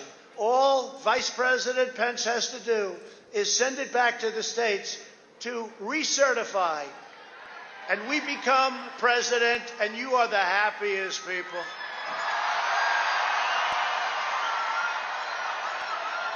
And I just spoke to Mike. I said, Mike, that doesn't take courage. What takes courage is to do nothing. That takes courage. And then we're stuck with a president who lost the election by a lot, and we have to live with that for 4 more years. We're just not going to let that happen. And Mike Pence is going to have to come through for us. And if he doesn't, that will be a sad day for our country. And they want to recertify their votes. They want to recertify. But the only way that can happen is if Mike Pence agrees to send it back. So I hope Mike has the courage to do what he has to do. And I hope he doesn't listen to the rhinos and the stupid people that he's listening to. Of course, we all know what happened next. The president's words had an effect. President Trump's supporters became angry. When the vice president issued his public letter, the crowd at the Capitol erupted in anger. The rioters who had erected makeshift gallows began chanting, "Hang Mike Pence." Testimony in our investigation has made clear what the target of the rioters' ire was: Vice President Mike Pence. The rioters breached the Capitol at 2:13 p.m.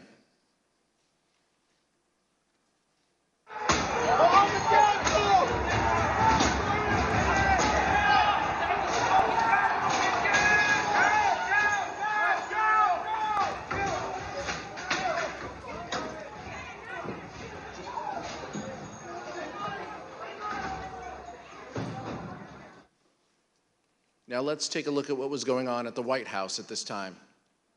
We received testimony that the President's Chief of Staff, Mark Meadows, was notified of the violence at the Capitol by 2 p.m., and likely earlier.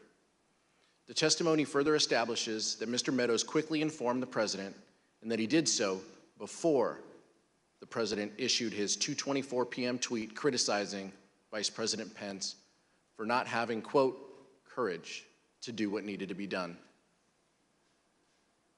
Here is what the President wrote in his 2:24 p.m. tweet while the violence at the Capitol was going on. And here is what the rioters thought.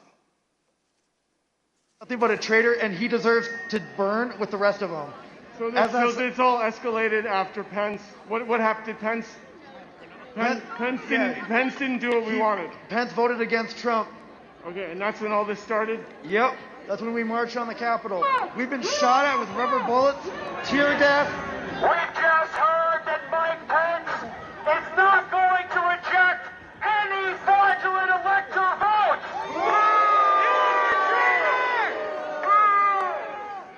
That's right. You heard it here first. Mike Pence has betrayed the United States of America. Fuck you, Mike Pence. Mike Pence has betrayed this president, and he has betrayed the people of the United States, and we will never, ever forget. It's real simple. Pence betrayed us, which apparently everybody knew he was going to, and the president mentioned it like 5 times when he talked. You can go back and watch the president's video. This is our Capitol. Let's be respectful to him. There's 4 million people coming in, so there's a lot of control. We love you guys. We love the cops. It's only a matter of time. Justice is coming. Although the President's Chief of Staff, Mark Meadows, has refused to testify before this committee, Mr. Meadows' aide, Ben Williamson, and White House Deputy Press Secretary Sarah Matthews testified that Mr. Meadows went to the dining room near the Oval Office to tell the President about the violence at the Capitol before the President's 2:24 p.m. tweet. In future hearings, you'll hear more about exactly what was happening in the White House at that time. But here is what some White House staff told the Select Committee. Do you know where he went? Yes, I followed him down the hallway, and I followed him into the outer Oval corridor, which is the hallway between the Oval Office hallway and the outer Oval section of the Oval Office. I followed him into that little corridor hallway. I saw him walk into outer Oval. I maybe took a step into outer Oval and then left. And I don't know where he went outside of that, but it looked like he was headed in the direction of the Oval Office. You know, we had all talked about at that point about how it was bad and the, situation was getting out of hand. And I know Ben Williamson and I were conferring, and we thought that the president needed to tweet something immediately. And I think when Kaylee gave us that order of don't say anything to the media, I told her that I thought the president needed to tweet something. And then I remember getting a notification on my phone, and I was sitting in a room with Roma and Ben, and we all got a notification. So we knew it was a tweet from the president, and we looked down, and it was a tweet about Mike Pence. I believe I had sent him a text saying that we may want to put out some sort of statement because the situation was getting a little hairy over at the Capitol. And then it was common for, after I would text him, I would just go down and see him in person. You went down to speak with Mark Meadows after this. What was that conversation? Very brief. I went down and told him the same thing I have in the text that I can recall. And I don't remember anything that was said between us other than I told him that. And to my recollection, he immediately got up and left his office. Our investigation found that immediately after the president's 2:24 p.m. tweet, the crowds both outside the Capitol and inside the Capitol surged. The crowds inside the Capitol were able to overwhelm the law enforcement presence, and the vice president was quickly evacuated from his ceremonial Senate office to a secure location within the Capitol complex.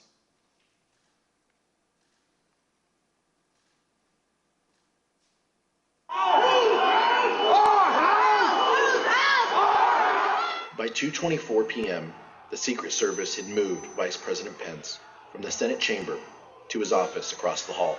The noise from the rioters became audible, at which point we recognized that maybe they had gotten into the building. Then, President Trump tweeted, "Mike Pence didn't have the courage to do what should have been done to protect our country and our Constitution, giving states a chance to certify a corrected set of facts, not the fraudulent or inaccurate ones which they were asked to previously certify. USA demands the truth." It was clear that it was escalating and escalating quickly. So then when that tweet, the Mike Pence tweet, was sent out, I remember us saying that that was the last thing that needed to be tweeted at that moment. The situation was already bad, and so it felt like he was pouring gasoline on the fire by tweeting that. 30 seconds later, rioters already inside the Capitol opened the East Rotunda door just down the hall. And just 30 seconds after that, rioters breached the crypt, one floor below the vice president. The Secret Service couldn't control the situation and do their job of keeping him safe. At 2:26 p.m., Secret Service rushed Vice President Pence down the stairs. I think they've been trying to figure out whether they had a clear route to get us to wherever it was that they wanted to move us to. We moved pretty quickly down the stairs and through various hallways and tunnels to the secure location. Upon arriving there, there was further discussion as to whether or not we were going to leave the Capitol complex or stay where we were. Vice President Pence and his team ultimately were led to a secure location where they stayed for the next 4.5 hours, barely missing rioters a few feet away. Approximately 40 feet. That's all there was. 40 feet between the vice president and the mob. Mr. Jacob, you were there, seeing that for the first time. Does it surprise you to see how close the mob was to the evacuation route that you took? The 40 feet is the distance from me to you, roughly. I could hear the din of the rioters in the building while we moved, but I don't think I was aware that they were as close as that. Make no mistake about the fact that the vice president's life was in danger. A recent court filing by the Department of Justice explains that a confidential informant from the Proud Boys told the FBI that the Proud Boys would have killed Mike Pence if given a chance. This witness, whom the FBI affidavit refers to as W1, stated that other members of the group talked about things they did that day, and they said that anyone they got their hands on, they would have killed, including Nancy Pelosi. W1 further stated that members of the Proud Boys said that they would have killed Mike Pence if given a chance. We understand that congressional leaders and others were evacuated from the Capitol complex during the attack. We'd like to show you what happened after the vice president was evacuated from the Senate. Select Committee has obtained never-before-seen photos from the National Archives that show Vice President Pence sheltering in a secure underground location as rioters overwhelmed the Capitol. At 4:19 p.m., Vice President Pence is seen looking at a tweet the president had just sent, a tweet asking the rioters to leave the Capitol. After 4.5 hours spent on working to restore order, the Vice President returned to the Senate floor to continue the certification of electors. So Vice President Pence was a focus of the violent attack. Mr. Jacob, did the Vice President leave the Capitol complex during the attack?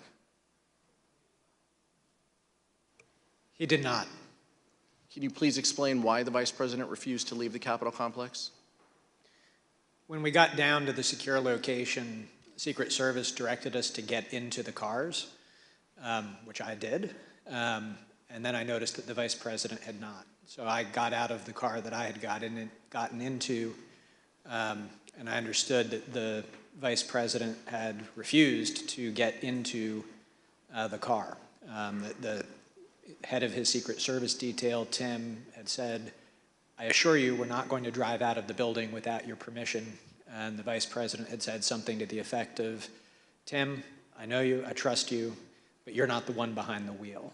And the Vice President did not want to take any chance that the world would see the Vice President of the United States fleeing the United States Capitol. He was determined that we would complete the work that we had set out to do that day, that it was his constitutional duty to see through, and that the rioters who had breached the Capitol would not have the satisfaction of disrupting the proceedings beyond the day on which they were supposed to be completed.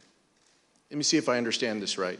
You were told to get in the cars, and how many of the Vice President's staff got in the cars while he did not?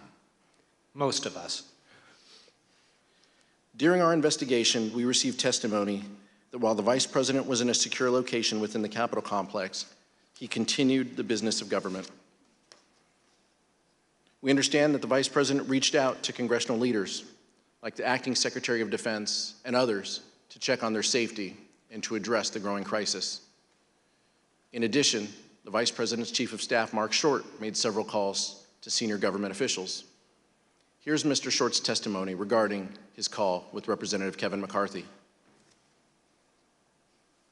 He indicated that he had had some conversation. I don't recall whether it was with the president or with somebody at the White House, but I think he'd expressed frustration that not taking the circumstance as seriously as they should in that moment. All right. So Mr. McCarthy indicated he'd been in touch with someone at the White House, and he conveyed to you that they weren't taking this as seriously as they should.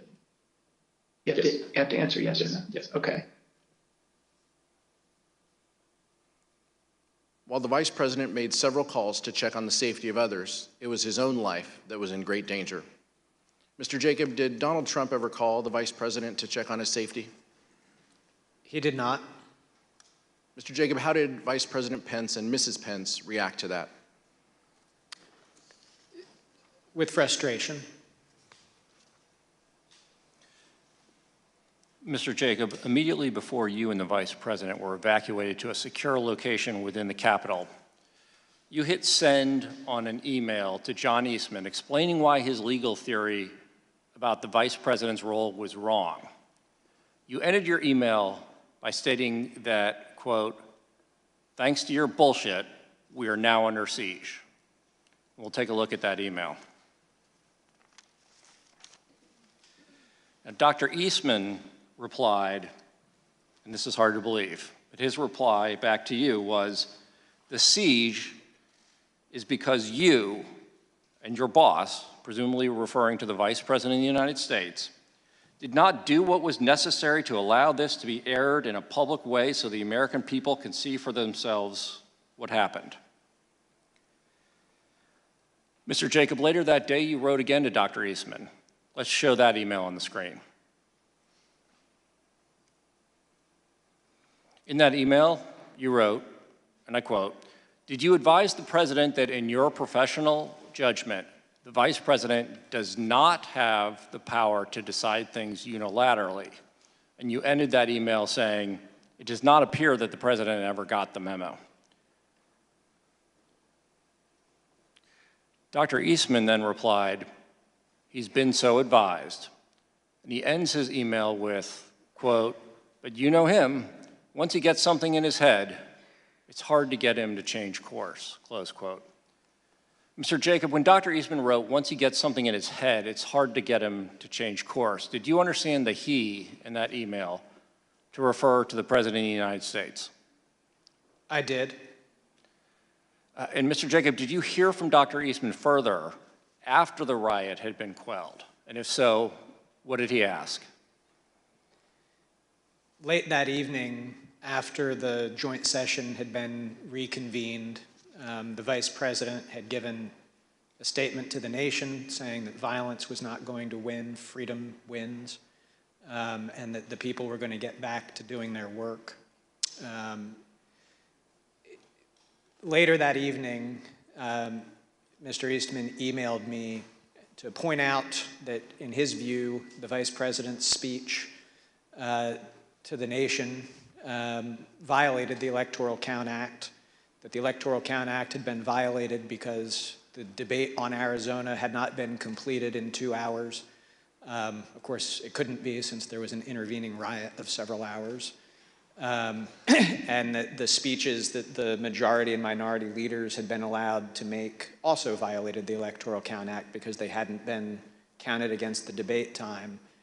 And then he implored me, now that we have established that the Electoral Count Act isn't so sacrosanct as you have made it out to be, I implore you one last time, can the Vice President please do what we've been asking him to do these last 2 days? Suspend the joint session, send it back to the states. And we'll show you the text of that email, which Dr. Eastman wrote at 11:44 p.m. on January 6th. So after the attack on the Capitol and after law enforcement had secured the Capitol, he still wrote, as you described, quote, "So now that the precedent has been set that the Electoral Count Act is not quite so sacrosanct as was previously claimed, I implore you to consider one more relatively minor violation and adjourn for 10 days to allow the legislatures to finish their investigations." So even after the attack on the Capitol had been quelled, Dr. Eastman requested, in writing no less, that the Vice President violate the law by delaying the certification and sending the question back to the states. Is that correct, Mr. Jacob? It is. Did you eventually share Dr. Eastman's proposal with Vice President Pence? Not right at that time, because the Vice President was completing the work that it was his duty to do. But a day or two later, back at the White House, I did show him that final email from Mr. Eastman. And what was Vice President Pence's reaction when you showed him the email where Dr. Eastman, after the attack on the Capitol, still asked that the Vice President delay certification and send it back to the states? He said, "That's rubber room stuff." I'm sorry, Mr. Wood. He said it's rubber room stuff? Yes, Congressman. What did you interpret that to mean? I understood it to mean that after having seen play out what happens when you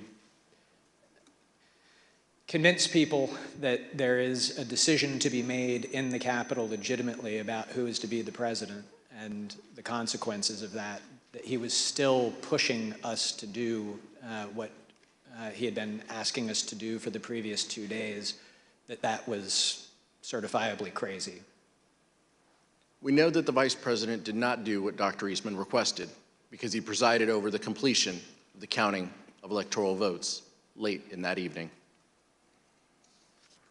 The number of electors appointed to vote for President of the United States is 538. Within that whole number, a majority is 270. The votes for President of the United States are as follows. Joseph R. Biden, Jr. of the state of Delaware has received 306 votes. Donald J. Trump of the state of Florida has received 232 votes. The whole number of electors appointed to vote for Vice President of the United States is 538. Within that whole number, a majority is 270. The votes for Vice President of the United States are as follows. Kamala D. Harris of the state of California has received 306 votes. Michael R. Pence of the state of Indiana has received 232 votes. The announcement of the state of the vote by the President of the Senate shall be deemed a sufficient declaration of the persons elected President and Vice President of the United States, each for the term beginning on the 20th day of January, 2021, and shall be entered together with the list of the votes on the journals of the Senate and the House of Representatives. Mr. Jacob, we heard earlier that you and the Vice President and the team started January 6th with a prayer. You faced a lot of danger that day, and this is a personal question. But how did your faith guide you on January 6th?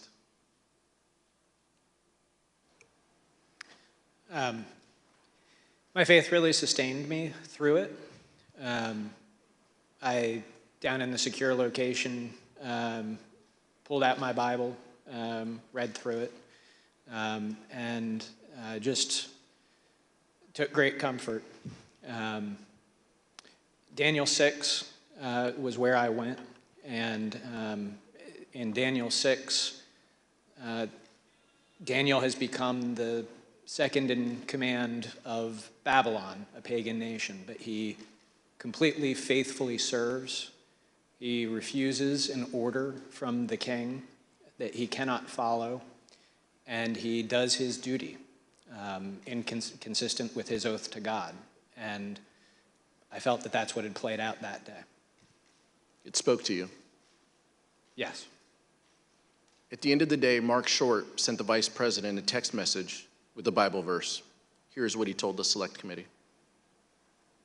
At 3:50 in the morning, when we finally adjourned and headed our own ways, I remember, texting the Vice President a passage from 2 Timothy chapter 4, verse 7 about, I fought the good fight, I've finished the race, I've kept the faith. He started his day with a prayer and ended his day with a Bible verse. I've fought the good fight, I've finished the race, I've kept the faith.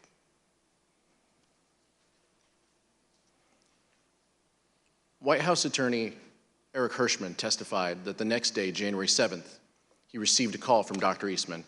Here is Mr. Hirschman's account of that call. The day after,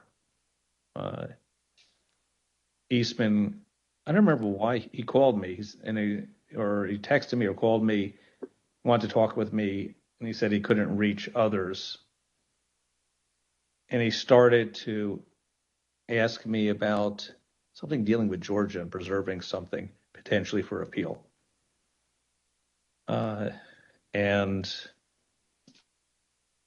I said to him, "Are you out of your effing mind?" Right? I said, I only want to hear two words coming out of your mouth from now on. Orderly transition. And I screamed, I said, I don't want to hear any other effing words coming out of your mouth, no matter what, other than orderly transition. Repeat those words to me. And I screamed that, and eventually he said, orderly transition.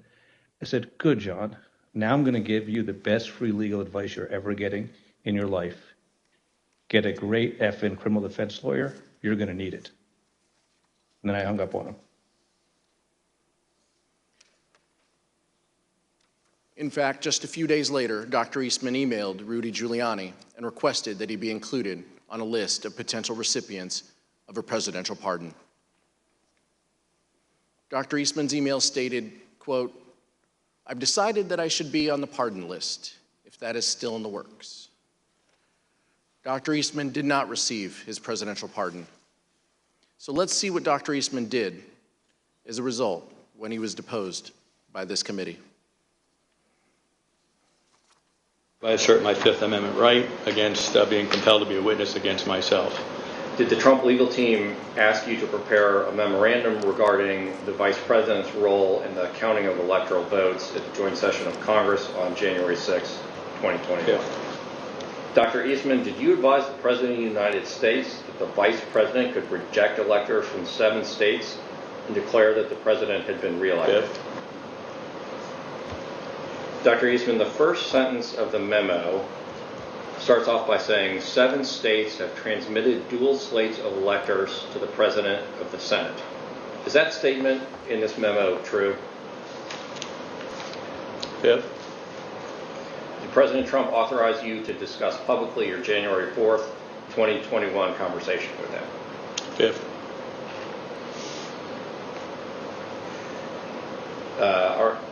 So is it your position that you can discuss in the media direct conversations you had with the President of the United States, but you will not discuss those same conversations with this committee? Fifth. Dr. Eastman pled the fifth 100 times.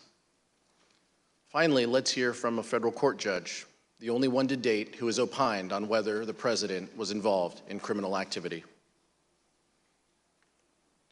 Page 36 of Judge Carter's ruling says, quote, based on the evidence, the court finds it more likely than not that President Trump corruptly attempted to obstruct the joint session of Congress on January 6, 2021. Page 40 of the ruling says, quote, based on the evidence, the court finds that it is more likely than not that President Trump and Dr. Eastman dishonestly conspired to obstruct the joint session of Congress on January 6, 2021. And page 44, Dr. Eastman and President Trump launched a campaign to overturn a democratic election, an action unprecedented in American history. Their campaign was not confined to the ivory tower. It was a coup in search of a legal theory.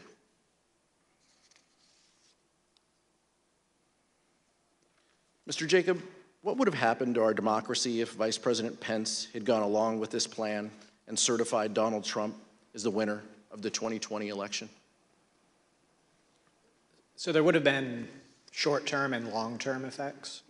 The short-term I previously described, a constitutional jump ball situation, political chaos in Washington, lawsuits, and who knows what happening in the streets. And you would have had the Vice President of the United States having declared that the outcomes of these state elections were incorrect. So for all of those reasons, there would have been significant short-term consequences. But in the long term, we would have established a situation where a vice president would have asserted that one person could have the authority to determine the outcome of an election, which is antithetical to everything in our democracy, is antithetical to the rule of law. And so it would have been significant impacts, both in the short and the long term. Judge Ludig, in the statement you released earlier today, you wrote that the efforts by President Trump to overturn the 2020 election were, quote, the most reckless, insidious, and calamitous failures in both legal and political judgment in American history. What did you mean by that?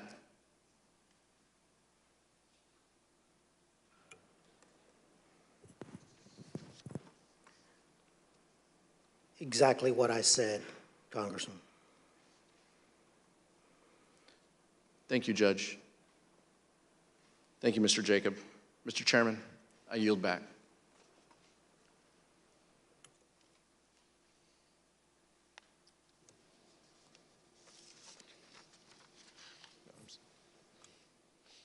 Gentlemen. I'm sorry, Mr. Chairman. I want that back.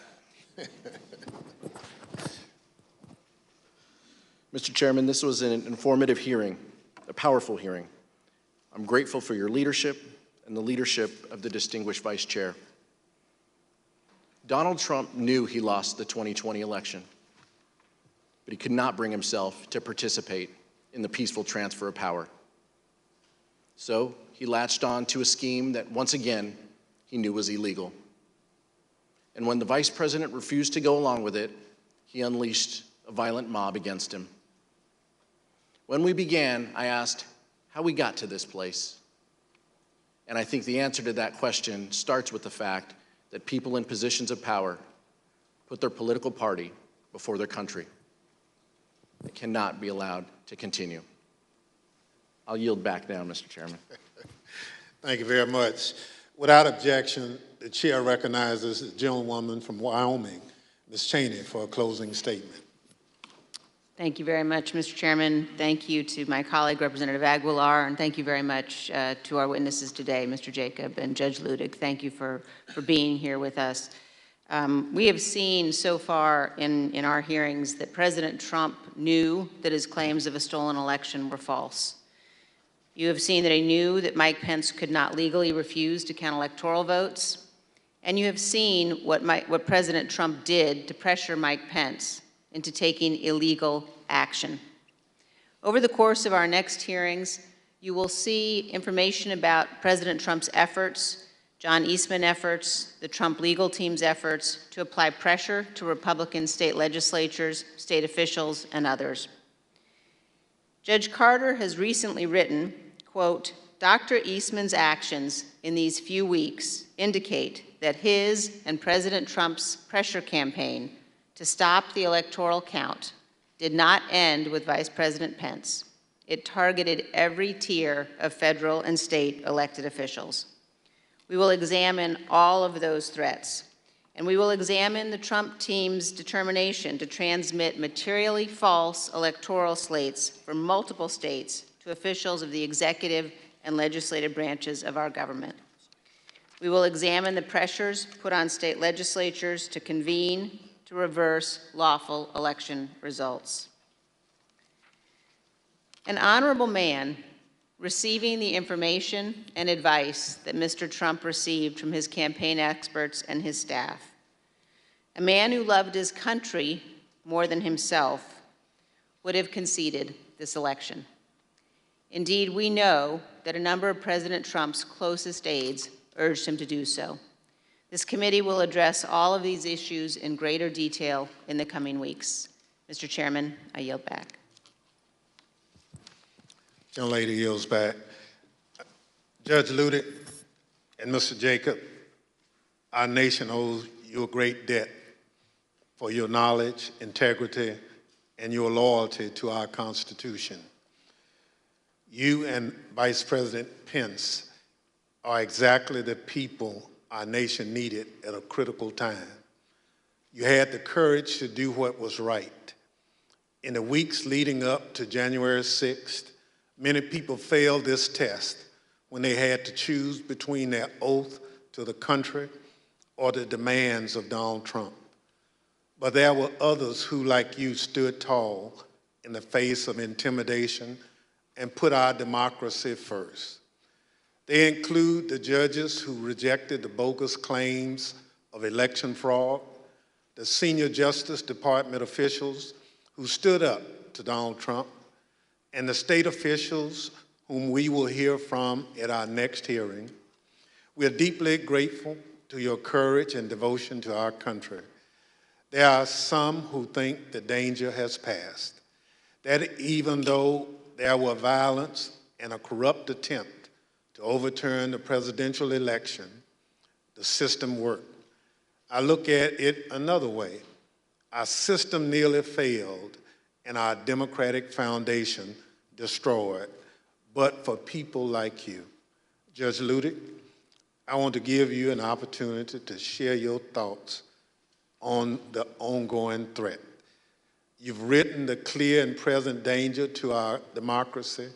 Now is that former President Donald Trump and other political allies appear prepared to seize the presidency in 2024 if Mr. Trump or one of his anointed candidates is not elected by the American people. What do you mean by this?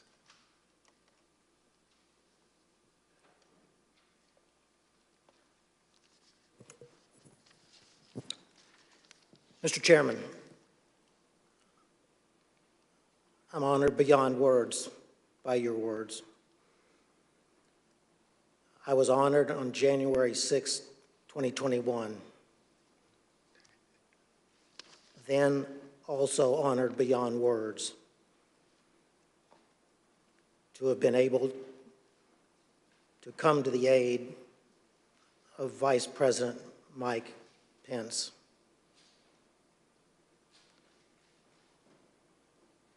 I prayed that day, just like the Vice President prayed that day. I believe we may have prayed the same prayer to the same God. I prayed that same prayer with my wife this morning before I came into these hearings.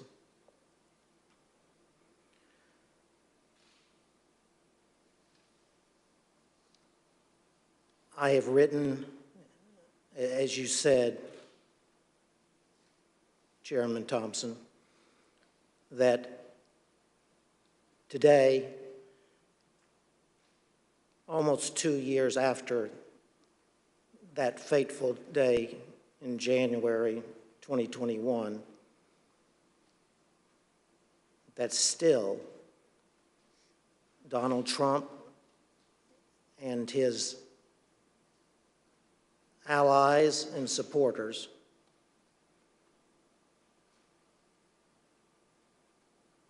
are a clear and present danger to American democracy. That's not because of what happened on January 6th. It's because to this very day, the former president, his allies and supporters pledge that in the presidential election of 2024, if the former president or his anointed successor as the Republican Party presidential candidate were to lose that election, that they would attempt to overturn that 2024 election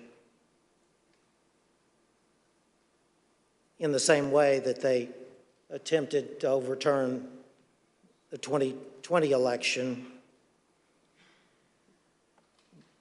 but succeed in 2024 where they failed in 2020. I don't speak those words lightly. I would have never spoken those words ever in my life, except that that's what the former president and his allies are telling us. As I said in that New York Times op-ed, wherein I was speaking about the Electoral Count Act of 1887, the former president and his allies are executing that blueprint for 2024 in open and plain view of the American public. I repeat, I would have never uttered one single one of those words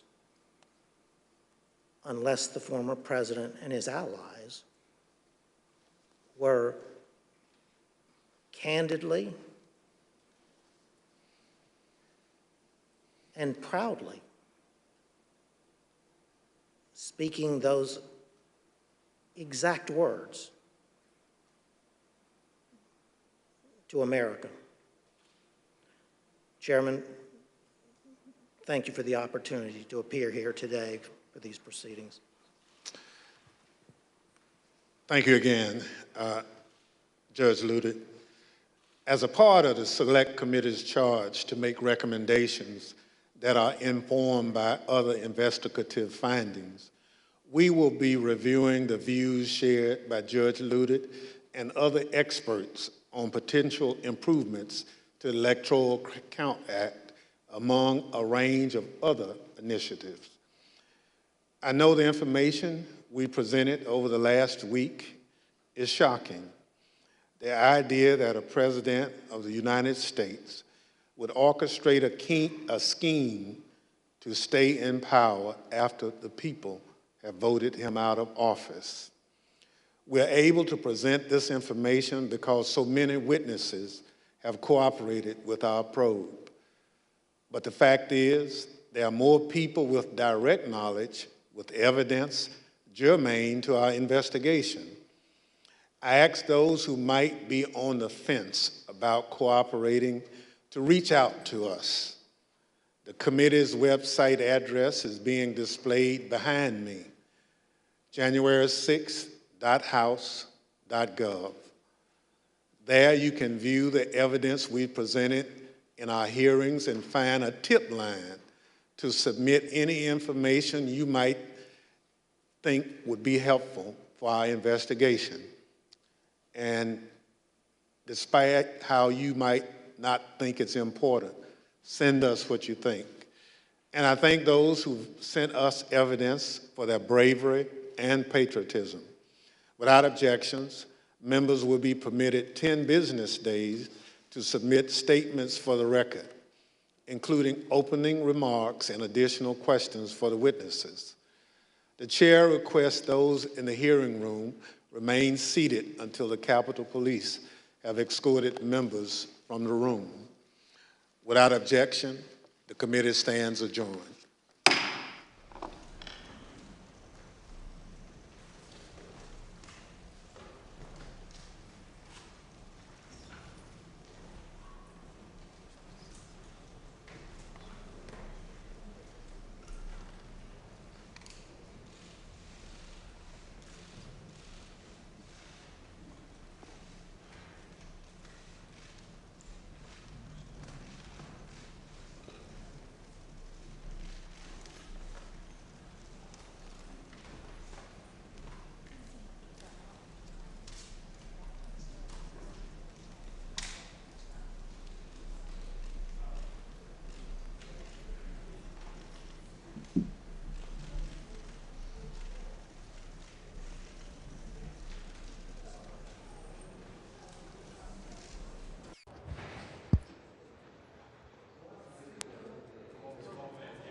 What are your thoughts about the letters of President Porter showing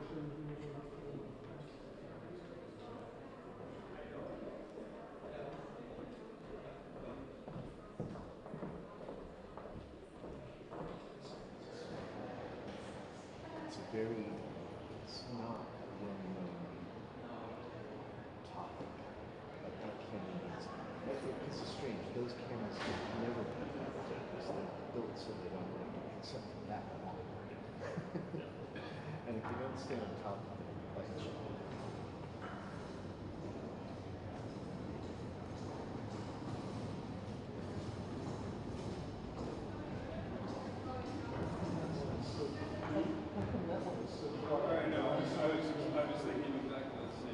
that's what it sounds like a fridge.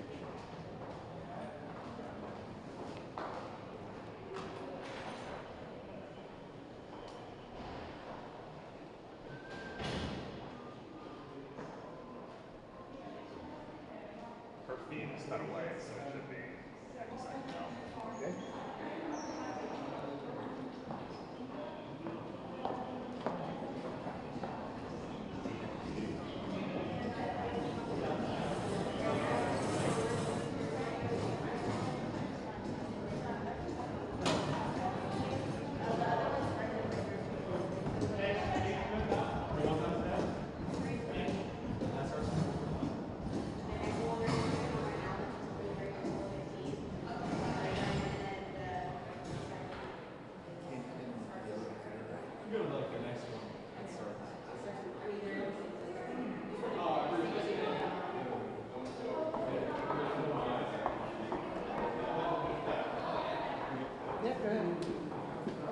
can't believe you walked through.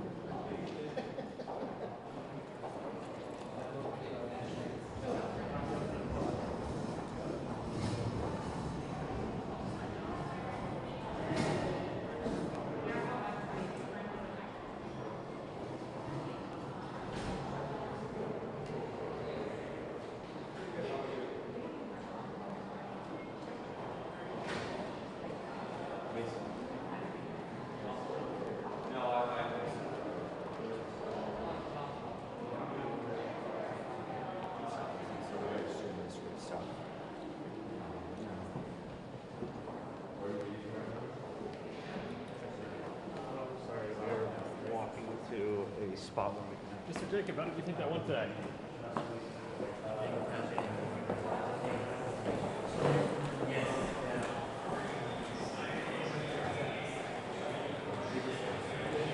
Jacob just left on pole 5, ignored the question.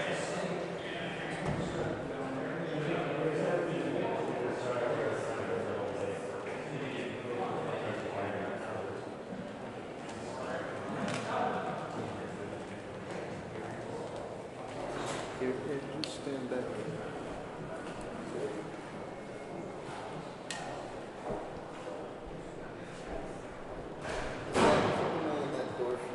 Yep. He's in there. Without letting your flight camp.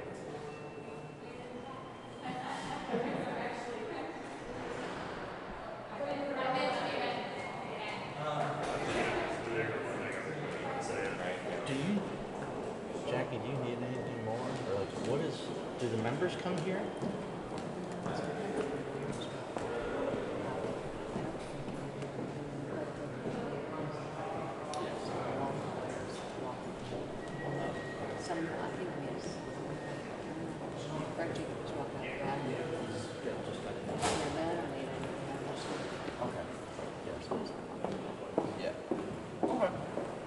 All right, well, I'm going to head back over to Capitol. So, no.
Plus of our hallways, there's only one. There's two pool. The one plus of this location is only one pool camera. There's two pool cameras in the front of hallway. It's like such overkill.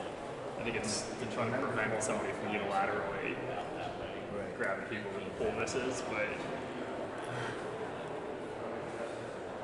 it's a cluster over there. That's my point. All right. Okay. Hasta luego.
What we didn't hear was anybody saying, Trump told me that he thought this was illegal. Do you have any testimony to that effect? Well, yeah, I mean, to the extent that all of these lawyers were saying that Trump continued to try to persuade them, even though they had categorically rejected this idea. Sorry, is that about that sounds like what we heard about, specifically Trump's claims of election fraud. I'm talking about... No, it's the same thing. I mean, you know, when we have witnesses saying Trump is calling Pence a wimp, Trump is saying he didn't have the courage to do what needed to be done, he's obviously identifying this disagreement. I'm not saying that Donald Trump was much interested in the constitutional law, but he clearly was interested in getting Pence to do his will, despite the fact that everybody was telling Trump that there was no constitutional basis for what he was asking for. And is there a message here to the Department of Justice that something should be done on this, some action should be taken on this, what you're saying is a clear violation of the law? Huh? Donald Trump lied about the facts that Biden beat him by more than 7 million votes in 306 to 232 in the Electoral College. And he lied about the law in saying that the vice president, for the first time in American history, could assert unilateral extra constitutional powers to reject Electoral College votes. So the whole thing was based on a tissue of lies. Congressman, do you want to hear from Ginny Thomas, and what would you want to know from her? Like the chairman of our committee, I'm interested in receiving all relevant evidence from material witnesses. So I would be interested.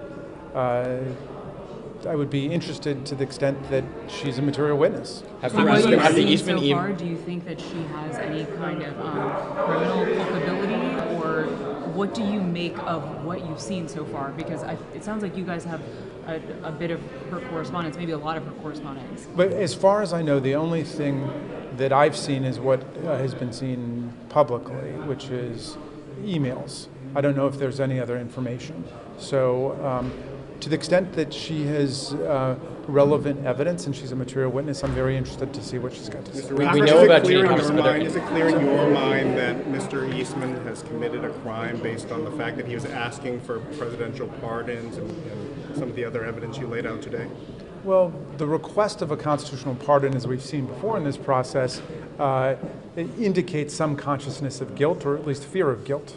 But he's entitled to the presumption of innocence like everyone else. Of course, as a lawyer, he's also bound by the law like everyone else. Just because he's a lawyer doesn't mean he has any special exemption from the criminal or civil law. But Congressman, combining the pardon with his statements to Jacob that he knew the actions would violate the Electoral Count Act, does that suggest at this point a knowing and that he knowingly violated statute or intended to violate statute? Well, the fact that he was looking into a pardon for himself as a lawyer suggests either consciousness of guilt or fear that he might be guilty. And beyond that, look, every American citizen is entitled to a presumption of innocence. And, we are not a criminal prosecuting agency. We are charged with delivering a report to the American people about this massive assault on American constitutional democracy, and that's really our focus. But Mr. Raskin, do you think that suggested conscience of guilt extends to your Republican colleagues who sought pardons from the White House?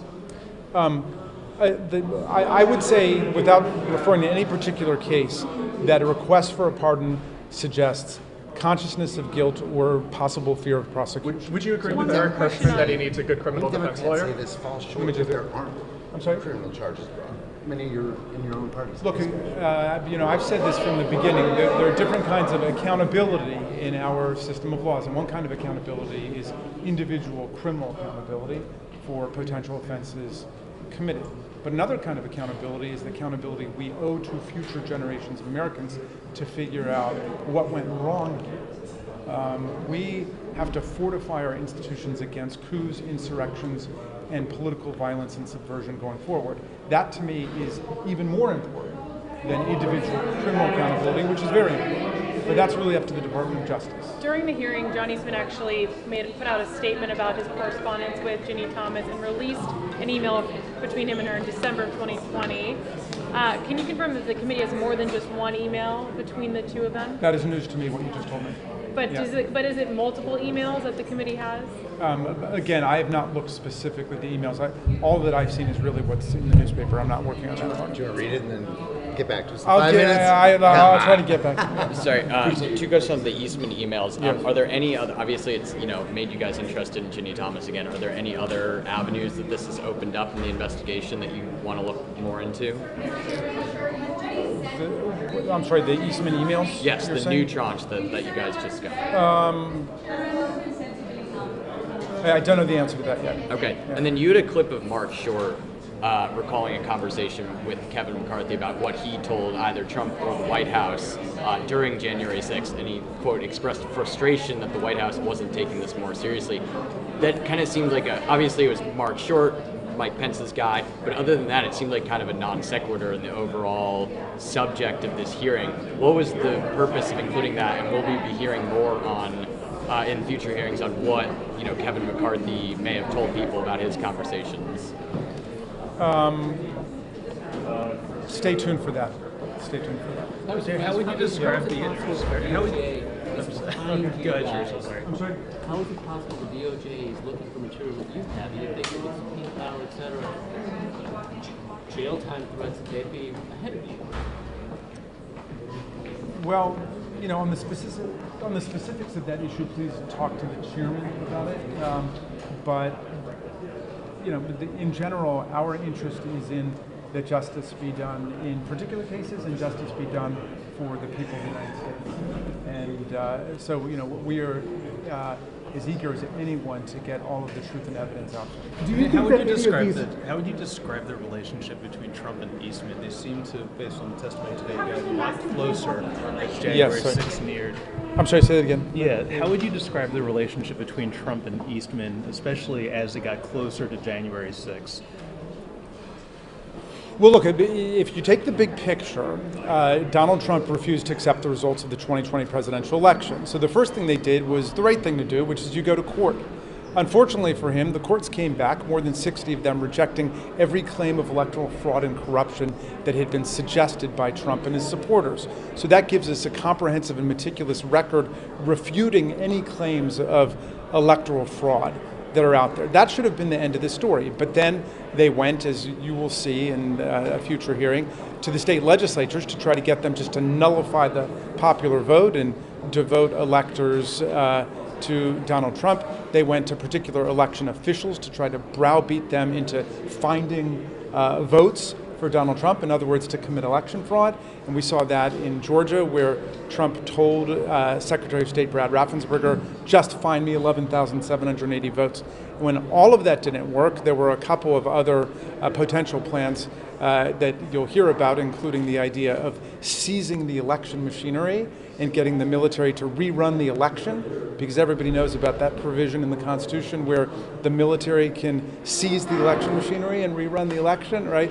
So that one also evaporated, but then it all came down to January the 6th. It was all about, can we get Mike Pence to violate his constitutional duties, step outside of his constitutional role, and then nullify electoral college votes that had been cast by multiple states representing tens of millions of voters.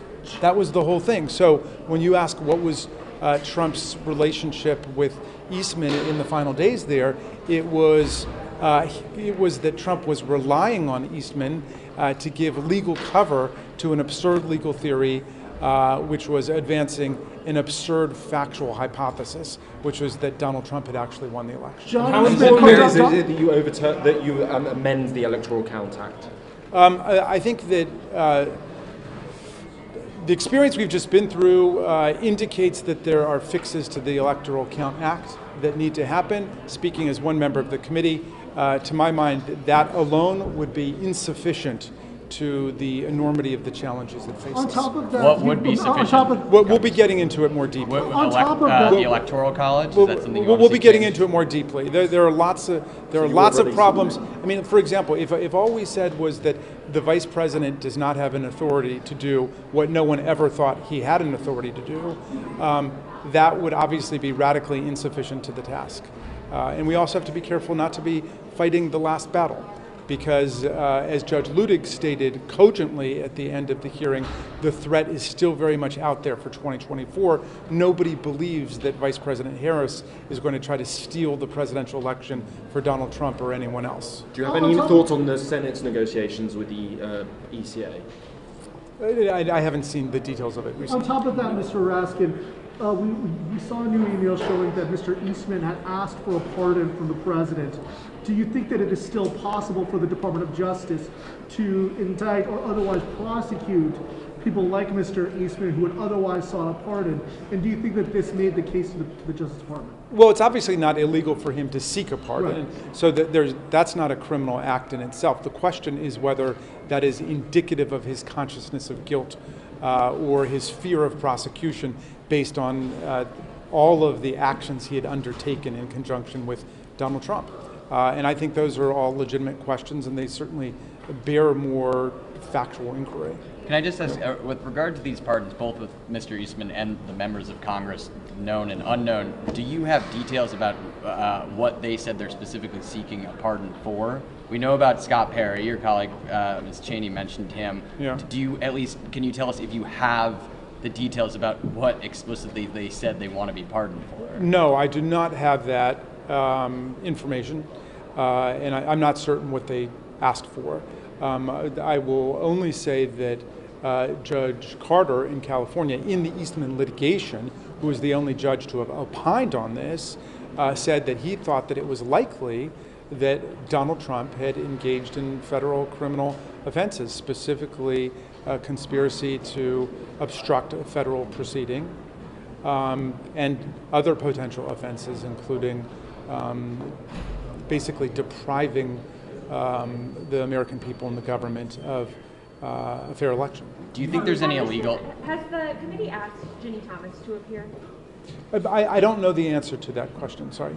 Congressman, if there were to be any reforms for the Electoral Act, do you think you're running against time with the midterms and the summer recess and all that? I mean, well, I understand there's been some interest in the Senate, which, as you know, is always the minefield, in some reforms to the Electoral Count Act. And I know we have been also talking about reforms to the Electoral Count Act. So I would say that at a minimum, that's what we should be able to expect before the next presidential election. But again, if that's all we're looking at, I think we've set our sights way too low. Do you know if Giuliani responded to Eastman? About what? About the problem. If Giuliani... I don't know the answer to that. Congressman, earlier this year, the former president said that if any prosecutor tried to get him, there should be massive protests in Washington and Atlanta and New York, et cetera, et cetera. Who said that? The former president, Donald Trump, said that at one of his rallies.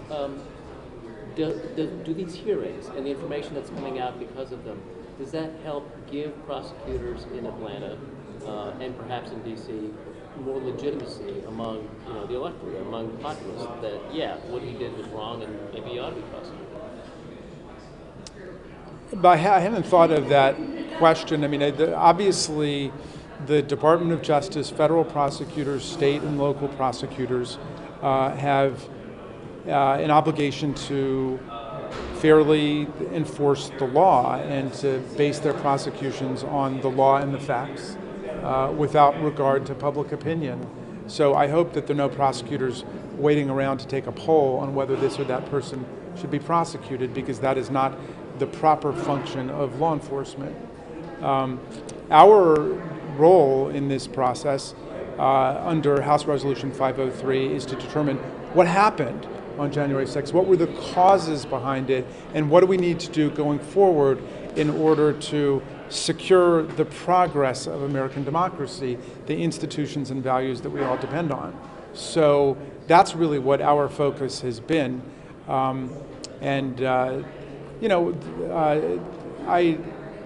I take Judge Ludig's warning at the end quite seriously. I mean, this is a conservative judicial hero. I mean, he's like at the level of Justice Scalia and Robert Bork for right-wing conservatives in America. I mean, that's not my legal crowd, but he came out and he said that the rule of law is at stake. Democracy is in danger, and he's not just talking about what happened in 2020. He was very clear at the end. He's talking about what might happen in 2024. So we have to stay focused on the danger still being out there. And, Judge Ludig may have gotten somewhat into the weeds in the beginning of the hearing in his discussion, but I was glad that he said what he did at the end, because it explains why someone who is such a dyed-in-the-wool conservative Republican is making this rather dramatic gesture of coming out to say, we're in danger from Trump and Trumpism going into the 2024 elections. That's coming from a guy who sat as one of the most conservative judges in the land on the Fourth Circuit Court of Appeals. That's an incredibly powerful and important warning that we ignore at our own peril. I think I better head back to my office. So. Thank you. Thank you. Thank you. Yeah. Thanks so much. Yeah. Can I grab you? Yes.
Of course, no, I am here.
We are? Yes.